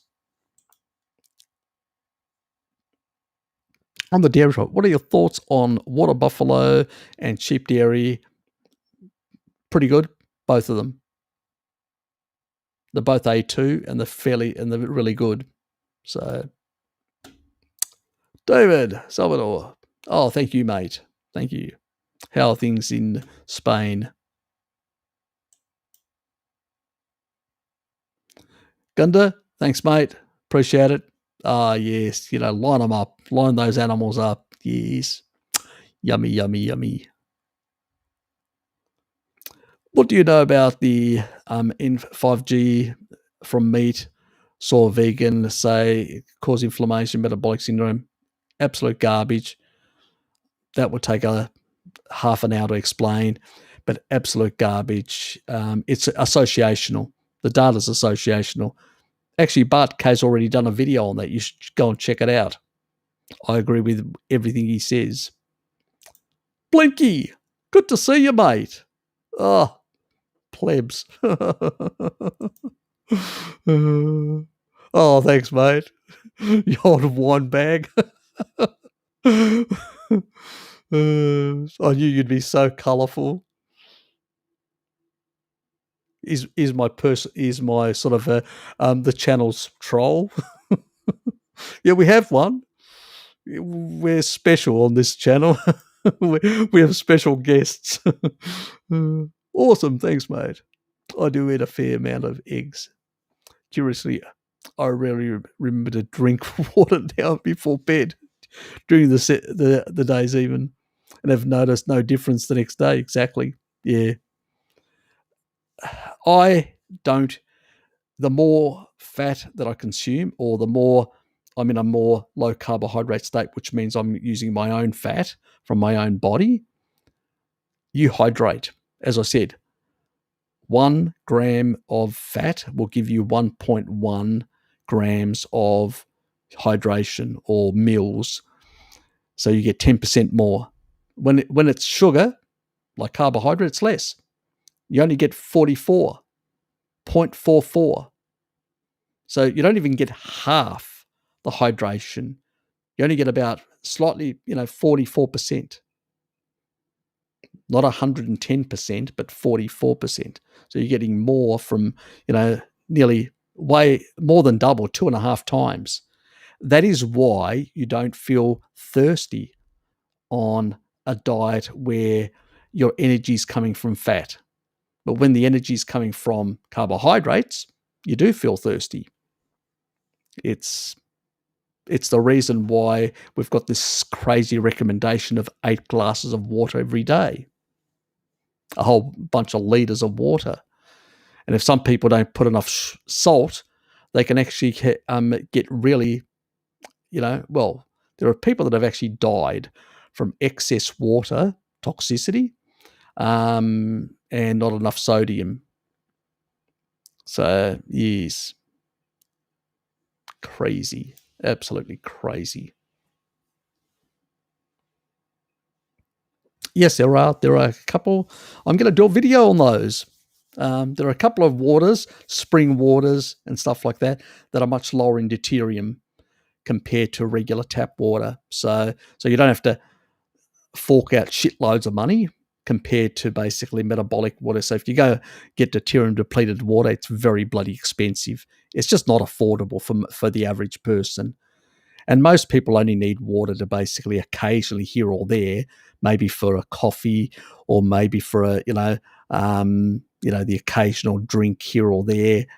That's all. For drinking your supplements or whatever. You don't need to basically continuously drink water when you're hydrating with fat primarily. So, yeah. San Pellegrino is one of them. There's another Italian one as well that's slightly lower in deuterium, but I'll hold that out for the video. Leave me with some material to actually use on the video. So it's a video I'm planning to do in the early part of October, but I may even do it at the end of this month. So we'll see. We'll see how I go. What a nice birthday gift from you to us with a surprise stream. Yeah, exactly. Happy birthday, young man. Oh, thank you, Fluffy Rainbow.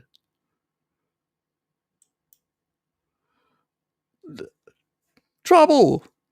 How are you? Oh, thank you. Happy birthday, Harry. Hope you had a great day. Oh, well, so and so. It's good that a lot of people sort of send me messages and stuff like that, which was nice. Oh, well, that's YouTube for you. Look, it was an impromptu thing the last minute. I just basically, it was about 8:30 and I'm going, why don't I just do a live stream for everyone? So that's why I did it.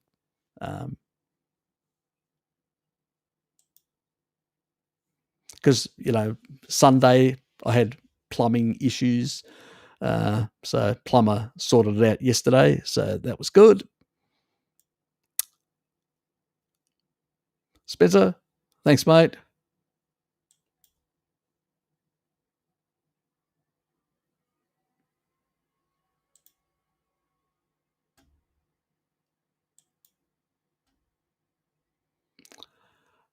I've seen I've seen many get low T3 on kind of implying hypothyroidism.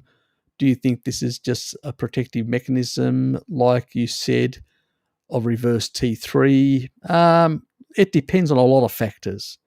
There's a lot of factors for a low T3 on any diet. Remember, you can get people on a SAD diet with a lot of carbohydrates with low T3. There are a lot of reasons in that regard. So it's far more complicated than you will get the Ray Peats and all these other groups telling you. It can be a micronutrient, not enough type of micronutrients, because you may be doing a steak only, very poor quality steaks and stuff like that, and may not be getting enough iodine or selenium in the diet. That's another possibility. There's the other possibility is that you're not getting enough nutrients. If you don't get enough nutrients, you will, on any, like fasting. Fasting is the diet that will actually lower your T3 the most, and then everything else above that. So if you do any like a fasting mimicking diet, like the vegan diet or whatever, you will have a lower T3. Where if you basically a low carbohydrate diet, like a therapeutic one, will also have a lower T3. Now, at the same time, if it's just slightly low, it's not a big issue. If you're getting enough nutrients, like enough calories, energy, so to speak, and enough of the nutrients, zinc, selenium, iodine, and all that, you usually, because selenium actually sort of suppresses reverse T3. So if you basically eat more eggs and liver, which has got more selenium in it, and you have a good level of selenium, like in the sort of 200 range plus of or even 300, it's really hard to basically raise reverse T3. So it really does hold it, keeps T3 slightly higher. But you're actually also providing enough nutrients to your body, so it's not a problem in terms of protein. But if you basically restrict protein to any level or energy, you will basically see reverse T3 come up because it's a protective mechanism, to spare protein. You don't want to basically waste away. And this is why usually some vegans that basically do consume like do what are called a higher protein, higher sort of fat type, where they're getting the fats from nuts and all sorts of other things like that. Those people can basically have much lower reverse T3s, again because of the nutrients. Where others, fruitarians are the exception. Fruitarians, because the way they actually do their diet, they end up basically really pushing up higher the T3, even though the TSH isn't as high, and they tend to run a metabolic rate much higher, which isn't a good thing because basically what you do is you waste away muscle very rapidly. So they lose the protective mechanism because they're not getting enough calories, basically, is the problem. So the body just cannibalizes itself. Where that's another thing that Walter Kempner used to whip his participants in his studies to make sure back in the 1930s you could do that, apparently, as an academic. Couldn't do it now. Would never pass an ethics committee, but back then, German, what do you expect? Even Jewish German. So, yes, they got away with that sort of stuff, and they just basically told them to eat more, So probably the only person that understands this, and he thinks it comes from Ansel Keys, but it doesn't. He's confusing Ansel Keys' experiment on the conscientious objectors and then giving them additional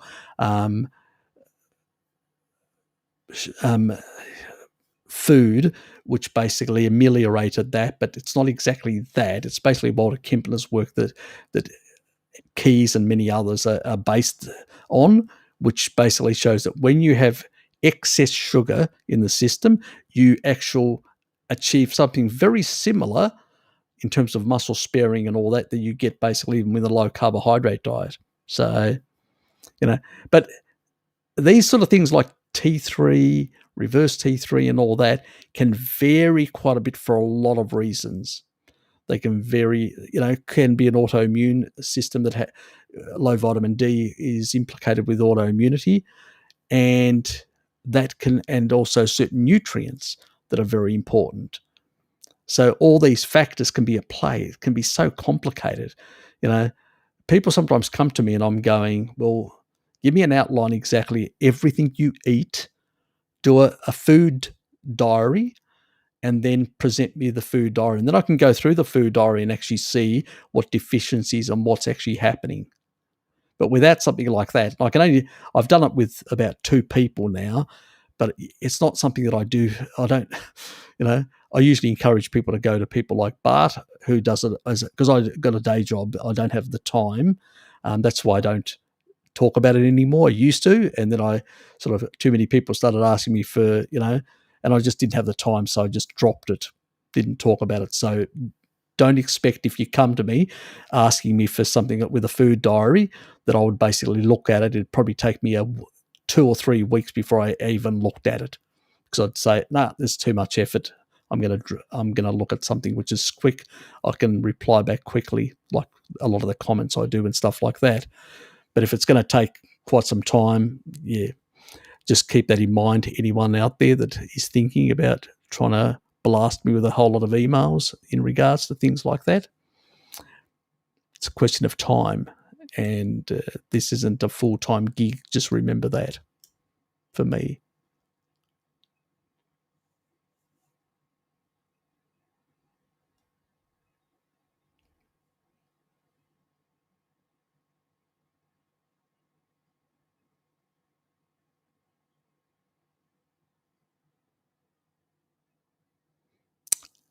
Nothing to do with it. Okay. It's going to be a long one. I'll try and keep it short. It's not the turnover that's the issue. Remember, all this, there are things called matrix metalloproteinases. I've talked about them on countless occasions. You've probably heard me talking about these. They are regulated by fat-soluble vitamins. D is very important for tightening up the junctions throughout the whole mucosal from your mouth, nose to your anus. All those tight junctions, vitamin D is very important for that.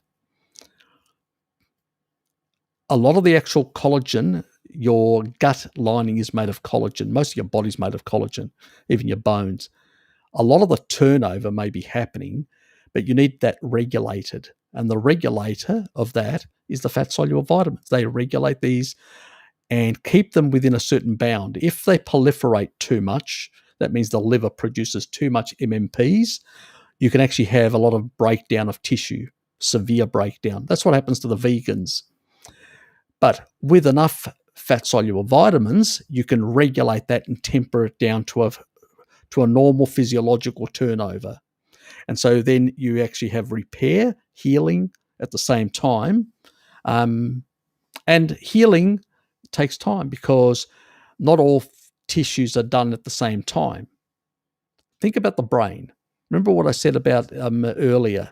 I said about omega-3s. It takes about to turn over your omega-3 content in your brain 2.5 years. Well, it takes time to turn over because you've only got so many enzymes you can actually produce from the protein, and those enzymes can only do so much work per day. So it will take some length of time depending on the damage that's in there. So even the general turnover doesn't mean that you're actually getting a lot of repair. It's really getting a lot of these other important enzymes out there being regulated by the fat-soluble vitamins and fixing things. And that takes time. So that's the sort of as short a answer that I could actually give without going too far, as I usually do. Thanks. I didn't think lactose intolerance, as I've never shied away from dairy, noticed anything obvious, but just heard greater stuff about raw, but didn't work for me. A bit small sample size. Don't know. Could have been some other peptide in the actual milk that you could have reacted to that may be one of those things that gets eliminated of the heating process. So it's really hard to say what component, and it may be a specific. Try to see if you can try different sources of raw. You may be susceptible to certain other elements that you may not be aware. Sometimes hard to track these things down. That's why I usually tend to say, look at your ancestors. What did they consume? And you should have genetics that can tolerate most of that stuff, is the way I sort of. No, I do not. Oh, do I have any take on methylene blue? That's for a video that it's in a folder. So I'll leave that for then. What do you think about being around computers, phones all day? Bad. Yep.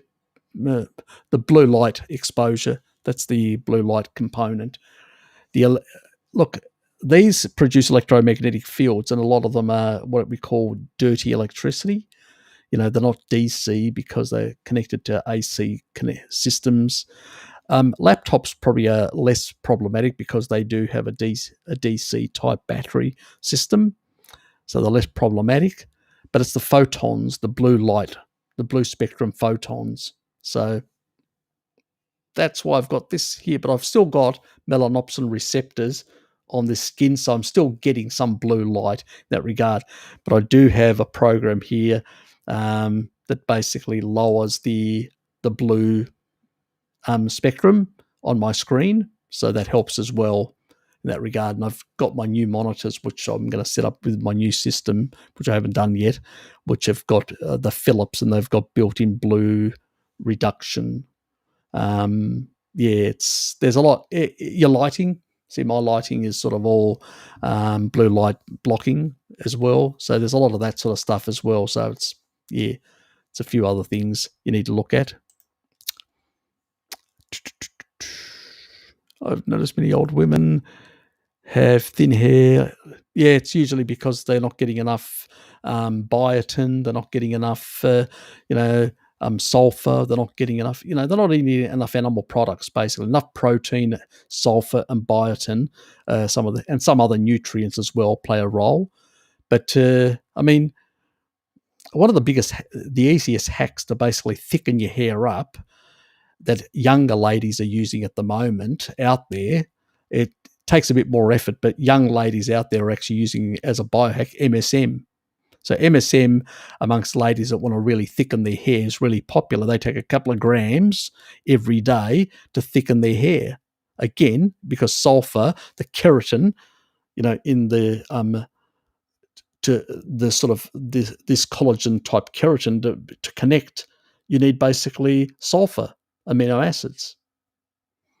So that sulfur basically can connect. Same thing with nails, to get good nails and hair and stuff like that. A lot of these, even though they can produce enough taurine as a young woman, what they may still, because of the poor diets and the oxalates, which actually depletes a lot of the sulfur in the diet, or because they're eating plant-based, a lot of women nowadays, unfortunately, their hack now is to use these MSM sulfurs to basically, I use it for oxalate dumping, but they use it for something similar to reduce the amount of loss to oxalates, which they don't realize.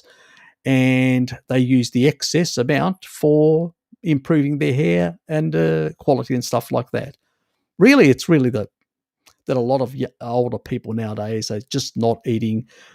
Eggs have been, they're all the boomers. Eggs have been demonized amongst them. A lot of animal products have been demonized, and they don't consume enough. This is why they've got sarcopenia. They can't even get out of their seat. They're so decrepit. Their hair, it's all these reasons. And it's unfortunate. They're just not consuming enough animal foods. If you go back 50s and 60s, people consuming, far more. 70% animal food, 30% plants. Now it's the other way around. So that's really the problem. How do you convince these people when they're looking for a pill? What pill can I take? At that age, even MSM is not going to really help unless you get enough protein in. You really need protein because you've got so much breakdown of tissue and so much tissue that needs to be repaired. You need, one, a better diet to have more energy, mitochondrial density, to basically be able to do the repair and healing and all that, and the nutrients. And so they basically are depriving their bodies in all sorts of areas. That's the whole reason. It's just impossible. And how do you convince these people to eat more animal foods? Is really hard. I've chatted with some of them, and they give you the filthiest looks, as if you've basically, and nowadays I don't even use the word carnivore. I don't even talk about carnivore diets. Not at all. I just, they see me sometimes and I'll just go, oh yeah, I'm just eating more animal foods. They go, isn't that a problem? I go, well, not really. It's if you take a look at the Maasai and you take a look at the Inuit, I mean, they just did an animal-based diet for all their life and nobody was dying left, right and centre, were they? And they go, no. Well, why is there a problem? I said, it's just bullshit. Don't listen to them. It's just all the processed garbage out there. Just eat more animal foods and you'll be better.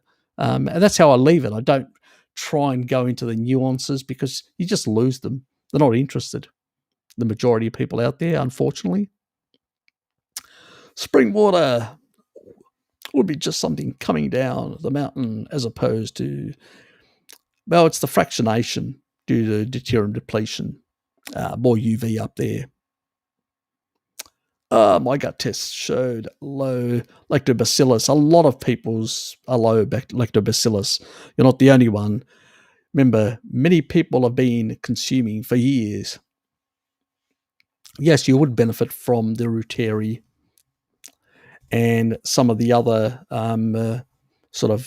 ones. There are a number of types. I probably need to go and do some more videos on lactobacillus. Lactobacillus is really important, all the different strains. Let me put it this way.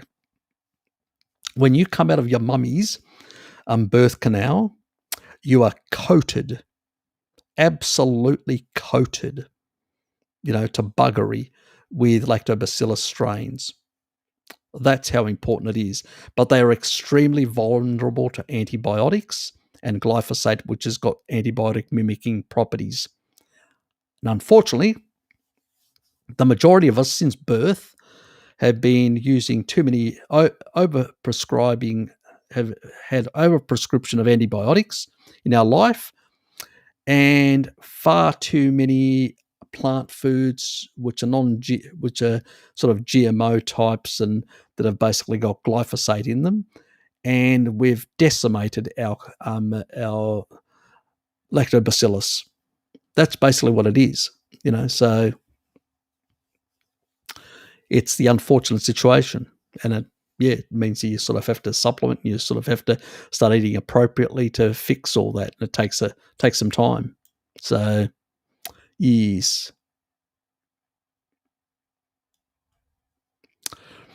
Don't really know. Don't really know. I suspect it's a cumulative, more EMFs, the blue spectrum. Probably in the daytime, if you're driving it around, it's not going to be a problem. The blue spectrum, but in the night, yes, it probably is. You're probably going to be exposed to even more blue light or blue spectrum from the photons that are emitted.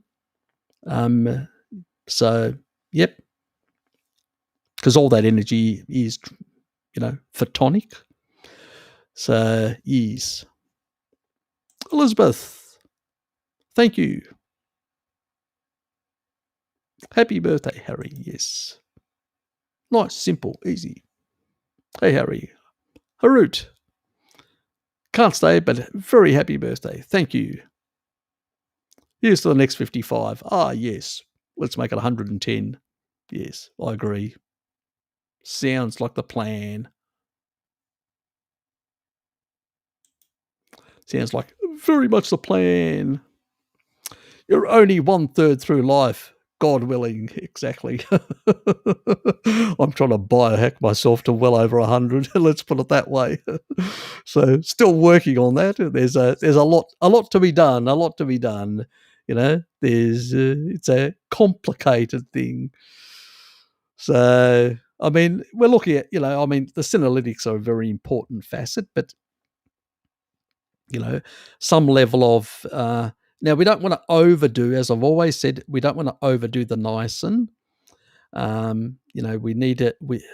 I tend to recommend people stay below the 300. I know some people are doing like a gram, which I completely and utterly against.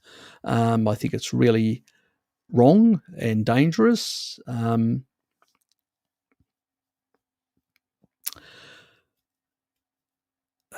Because remember, you've basically got, I mean, on an animal-based diet, it's probably less of a risk because FAD and NAD, you've got FAD, you've got riboflavin there helping, and we've got a whole lot of riboflavin. The flavin part is the FAD, the first part. And then you've basically got, niacin that basically is coming in to the NAD part. So it's important that you basically get enough. That's why I like pork, because pork's got really good levels of riboflavin, really good to support FAD, and then you've got the NAD within the mitochondria, the electron chain, supporting that with the. But at the same time, you need to be in a low deuterium state, because if your deuterium is too high and you try to force too much NAD or you're trying to force too many electrons through the electron chain, you're going to cause problems, because it's like overloading the system. There is a sort of a rate limiting. There are enzymes. You can only go so far. That's why I do not recommend higher doses. The other negative effect is that it does suppress CD38. CD38 is a protective mechanism. We do not want to lower CD38 too low, because we could get senescent cells going rogue, becoming cancerous. That's dangerous. So we want to stick to below 300 milligrams. And I tend to nowadays stick around about with food, and like 125 in a supplement. I snap into half the 250, and then the rest from food. I do around about 200 oddish every day nearly when I'm eating. So, and sometimes a bit less, like 180, and I'm fine with that. I'm absolutely fine with that. You don't need excessive amounts. It's as long as you're getting enough to support. If you're getting 100 from a supplement, and then a bit, and the remainder from food, you're getting more than enough to support the redox potential of your mitochondria. These excess amounts, just create far more problems in derangements and dysregulation and inhibit other systems and interfere with other systems. They interfere with gluconeogenesis, they interfere with lipolysis, ketone production, all sorts of things.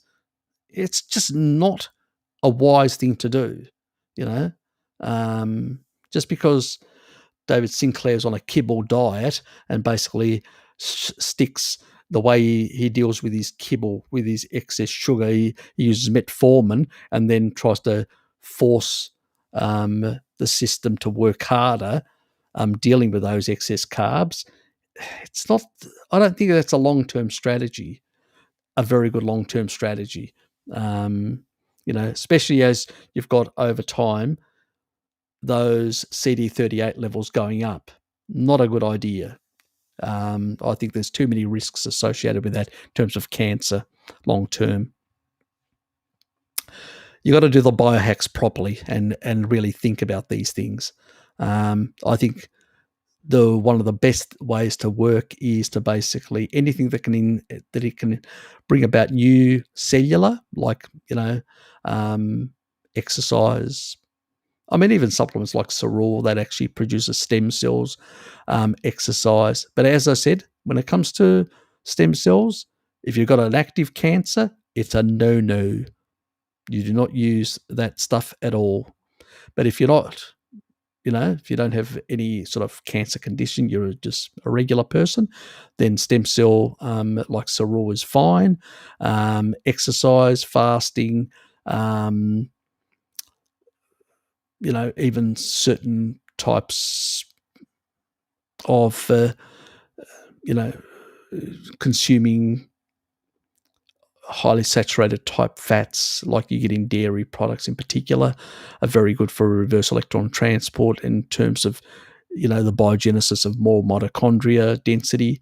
Those are all good strategies. Plus fisetin, which I've talked about, which is a senolytic, kills off all the old cells, the damaged cells, which is good. The less of them you have, then the better your body can actually naturally increase the NAD levels and lower the CD38 levels and get more energy out of a system in a more natural way without trying to artificially alter things and create a lot of other problems potentially or risks, because we still don't know a lot about this sort of stuff. A lot of that sort of stuff is animal-based studies, so take it with a grain of salt.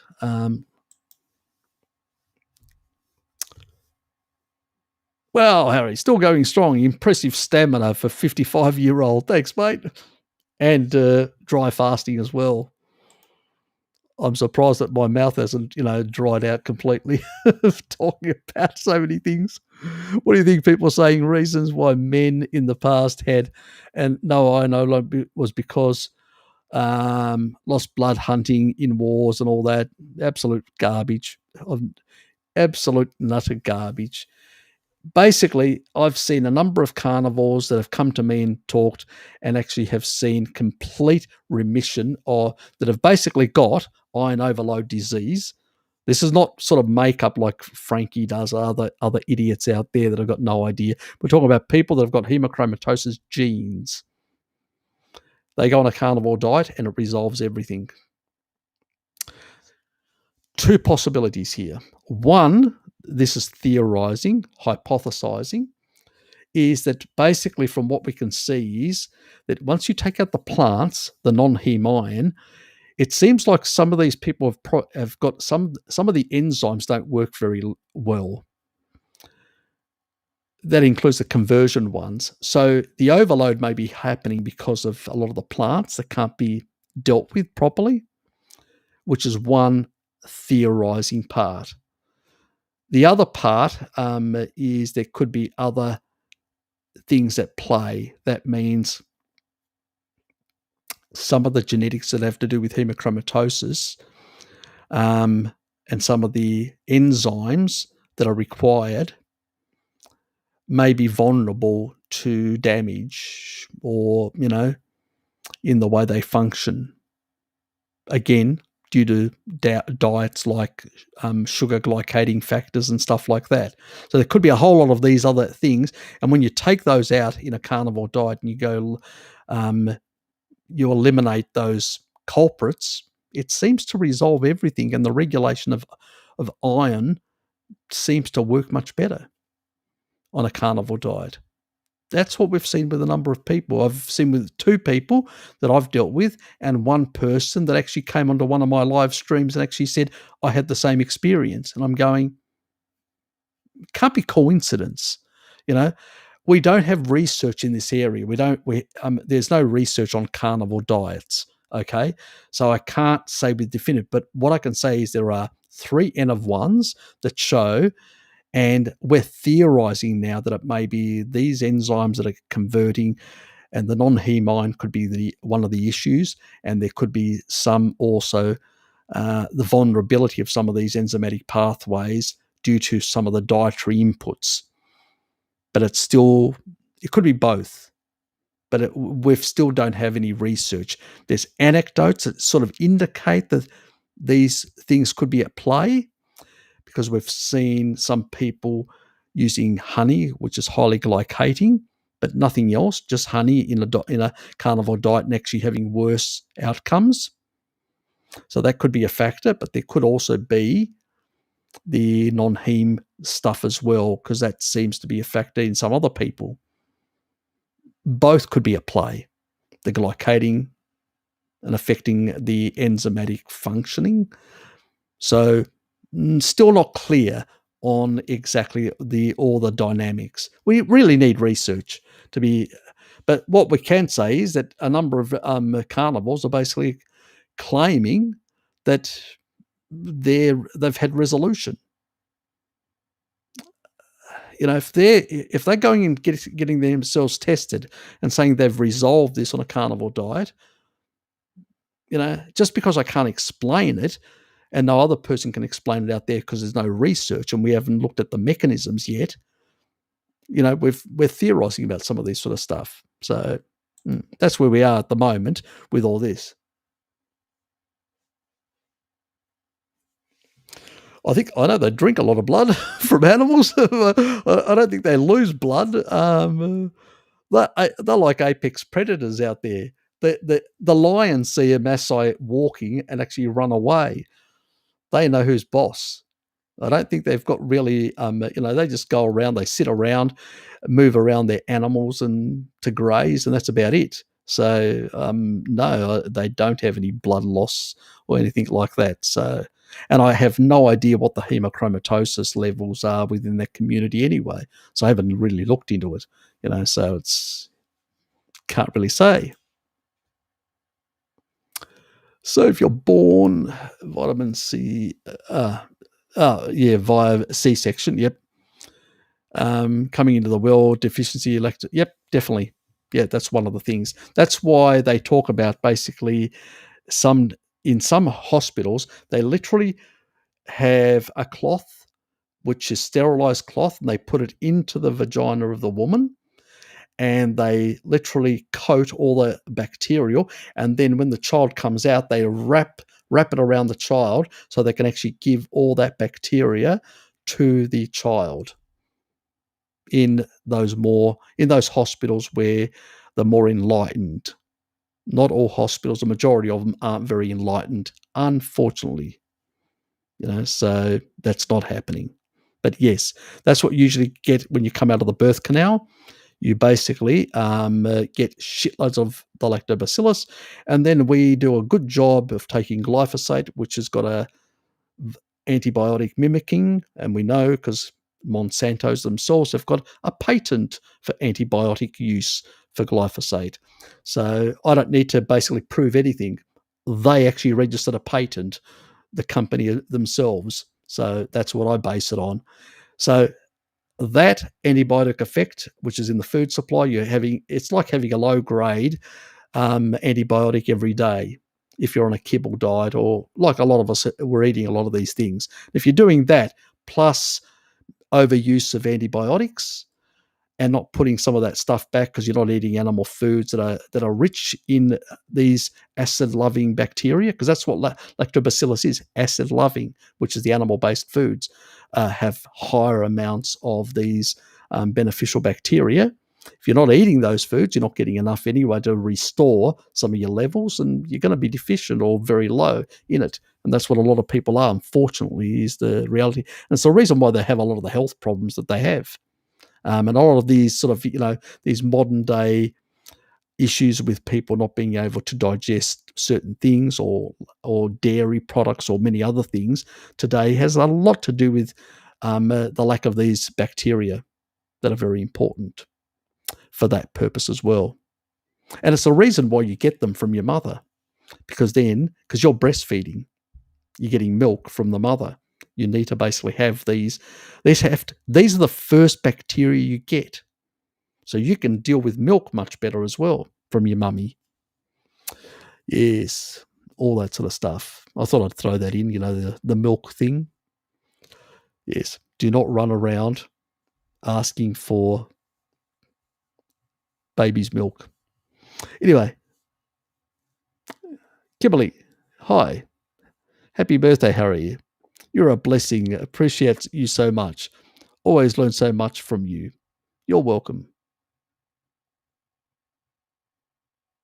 I try to keep the messages as simple as possible to basically help people understand, complicated things. I try to do complicated things in a much more simplified way. Because at the end of the day, if you're not getting any value, you're not learning ways to improve your health and stuff like that, well, then I'm wasting my time and I'm wasting your time. So, yep, thank you. I do appreciate your kind words.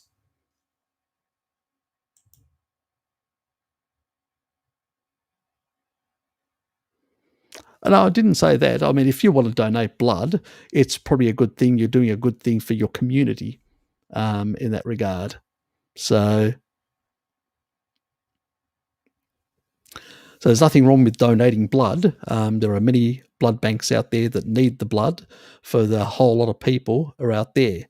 But all I'm saying is that some people have resolved their hemochromatosis issues with going on a carnivore diet.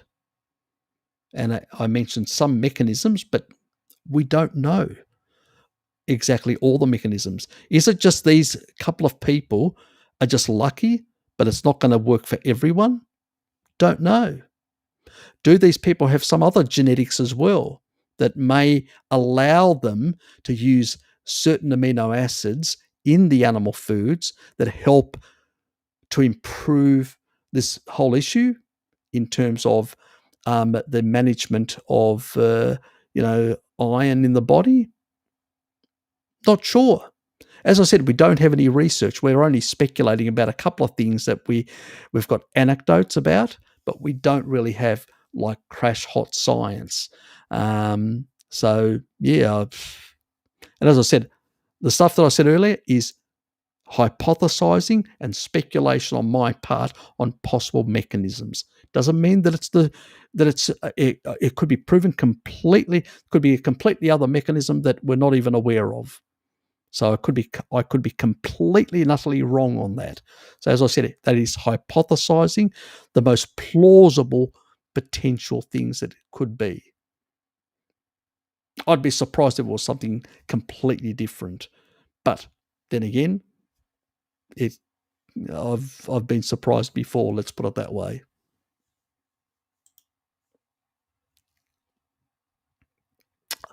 I know blood loss. Things seem nuts. What happens if you're highly successful at hunting and don't get slashed? Exactly. We don't see. Look, if hemochromatosis was a problem, it would have been eliminated out of the gene pool a long time ago. That means people would have died out having this problem because they would have died out in childhood. And that's the reality, Nathan. I think it's the things that I've hypothesized, being the plant-based stuff and the enzyme stuff, the glycating stuff and all that is more likely to be closer to the truth of what's happening. And when you get away from the kibble diet and all that, plant-based and that's the other thing. If somebody's got hemochromatosis, I don't encourage them to consume a lot of eggs, because eggs and dairy are both higher in non-heme iron. Now, they don't have a lot of non-heme iron, so they're not great sources of iron, so to speak, but they do have non-heme iron. And so I do tend to say to those people, consume more things like red meat and stuff like that. That's what I usually say. So I usually encourage them to go that way. Yeah, but it's a hard thing without research. Again, I'm I'll be candid on this. My speculations could be completely and utterly wrong, but they're based on plausibility. One, certain mechanisms that seem plausible, and two, we didn't see it ancestrally. So it's more of a modern thing that's become more prominent. And if it wasn't so much ancestrally, if it had been, we would have known about these people dying in great numbers. So, yeah, it's, don't know. Frankie, his iron over was when he really began to lose it. He started losing it even earlier. He never tested himself. I actually said to him at the time, "G'day, Dylan. Thanks, mate. Happy birthday, honey."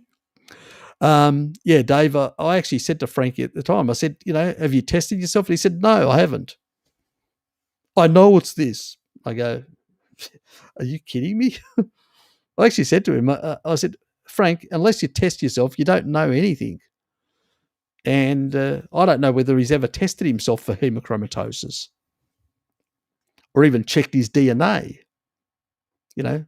If he was to do a DNA test on hemochromatosis, he would know, because there are specific genes for hemochromatosis.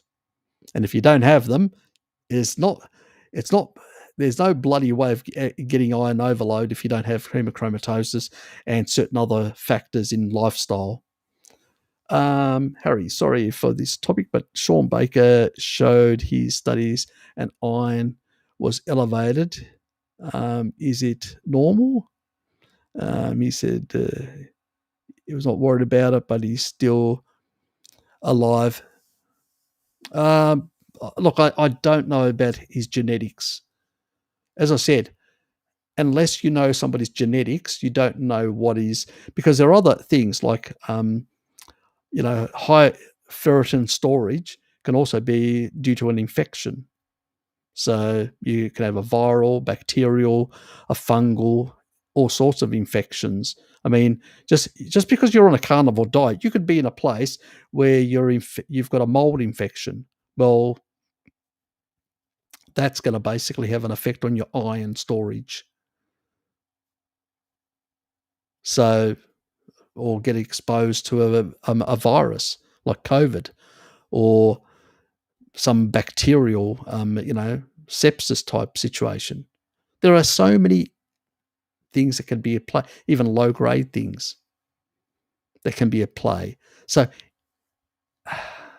it's a difficult thing to sort of really work out what's at play.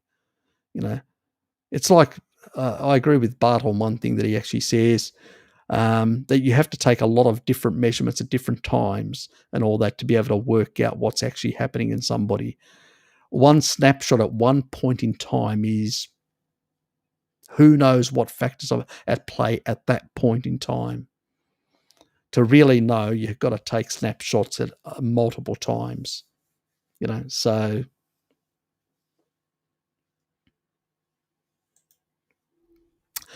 I know a lot is nonsense for most. Frank didn't even have iron saturation. He just had high ferritin, which is probably more indication of inflammation and infection. Exactly. Yeah, precisely. As I said to him, I said, you got to actually do a genetic test. he wasn't prepared to do that. He said, I'm not wasting money on that or stuff like that. So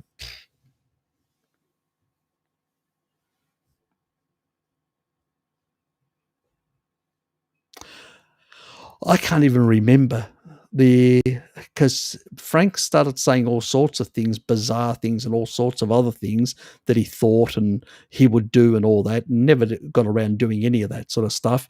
So I got absolute no idea whether he did or didn't. So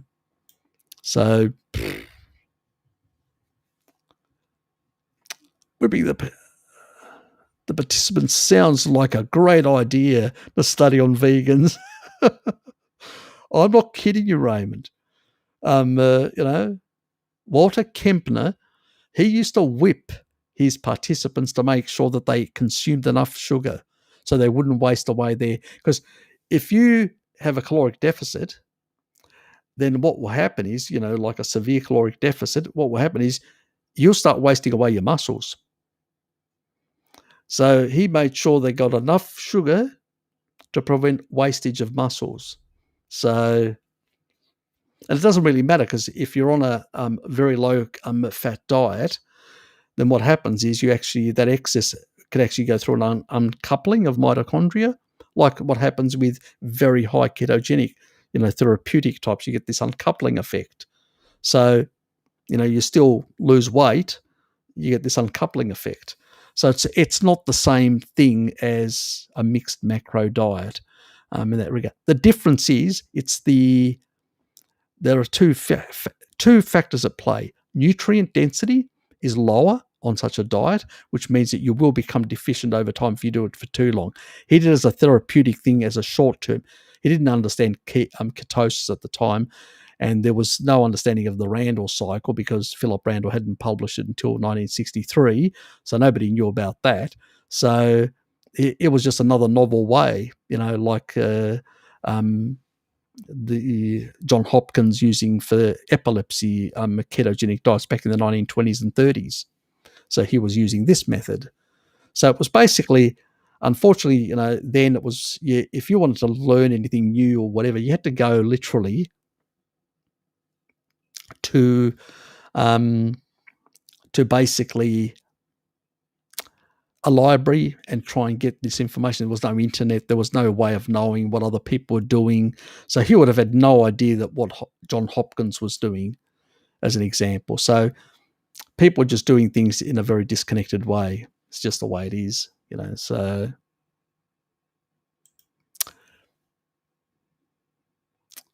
Oh, yes, very not political correct at all. But you could get a bit of fun out of it. Just kidding, Dave, just kidding. Now, Frankie said that you have to eat soluble or insoluble fibre. It's not the poop that gets stuck causing iron problems. What? And now he eats anything avoiding fat because of iron. Oh, God almighty. He's going to become fat soluble deficient if he does that for too long.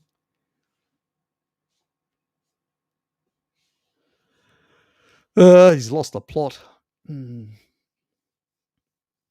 Oh, he's young at the moment, but as he gets older, if he continues doing a low-fat diet, the lack of fat-soluble vitamins will mean that a lot of his collagen and other things, structures in his body, are not going to be working or healing properly, and also eating those sort of foods will basically end up increasing his deuterium levels, which will damage more of his mitochondria, which will age him faster. But good luck to him. Yeah, people jump on all these silly bandwagons. Unfortunately, it's the way it is.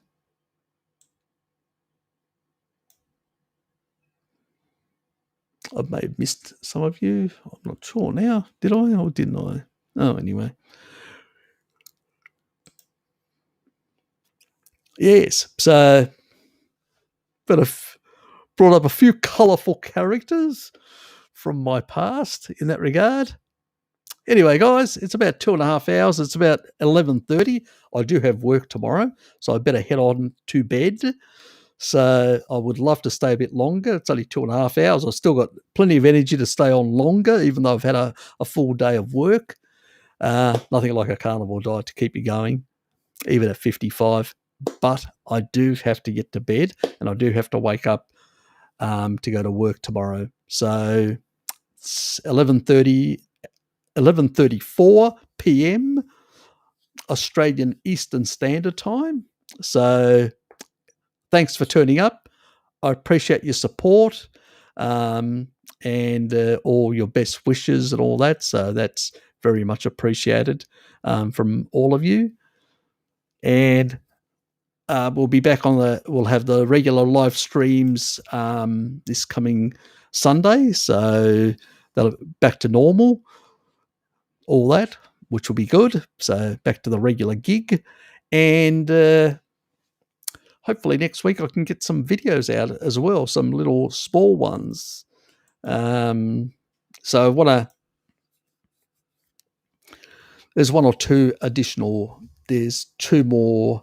The vegan myths and legends, and there's a couple of others as well that I'm sort of working on. Well, I've done the images for them. Let's put it that way. I just need to do the video part now. Well, I've done for one of them, but that needs to be edited, so it hasn't been edited yet. So, yeah. So until that happens, Zach, good to see you, mate. Will do, Trouble. Thank you. Blinky, as always, a pleasure to have you here. Thanks, Nathan. And Elizabeth, thank you as well. Anyway, guys, it's been a pleasure. I've had a bit of fun with you people, lovely people, and thanks for turning up and wishing me a happy birthday as well. Appreciate it very much from all of you. And Dr. Full of Raw Meat Christina just turns up. Good to see you here. It hasn't popped into the stream here. Oh, it just did. And thank you as well for the happy birthday. And guys, thank you. And I will see you this coming weekend. Thanks a lot. And I appreciate a lot of you turning up impromptu this late as well. I know some people in North America, in parts of Europe, are actually working. Or heading to work or stuff like that. And I do appreciate those who stopped by, wished me a happy birthday and all that. So and took time out of their day to do that. I appreciate it from the bottom of my heart. Thanks, Scott. Good to see you here, Scotty. So I will see you lovely people this coming Sunday. Take care and see yous all.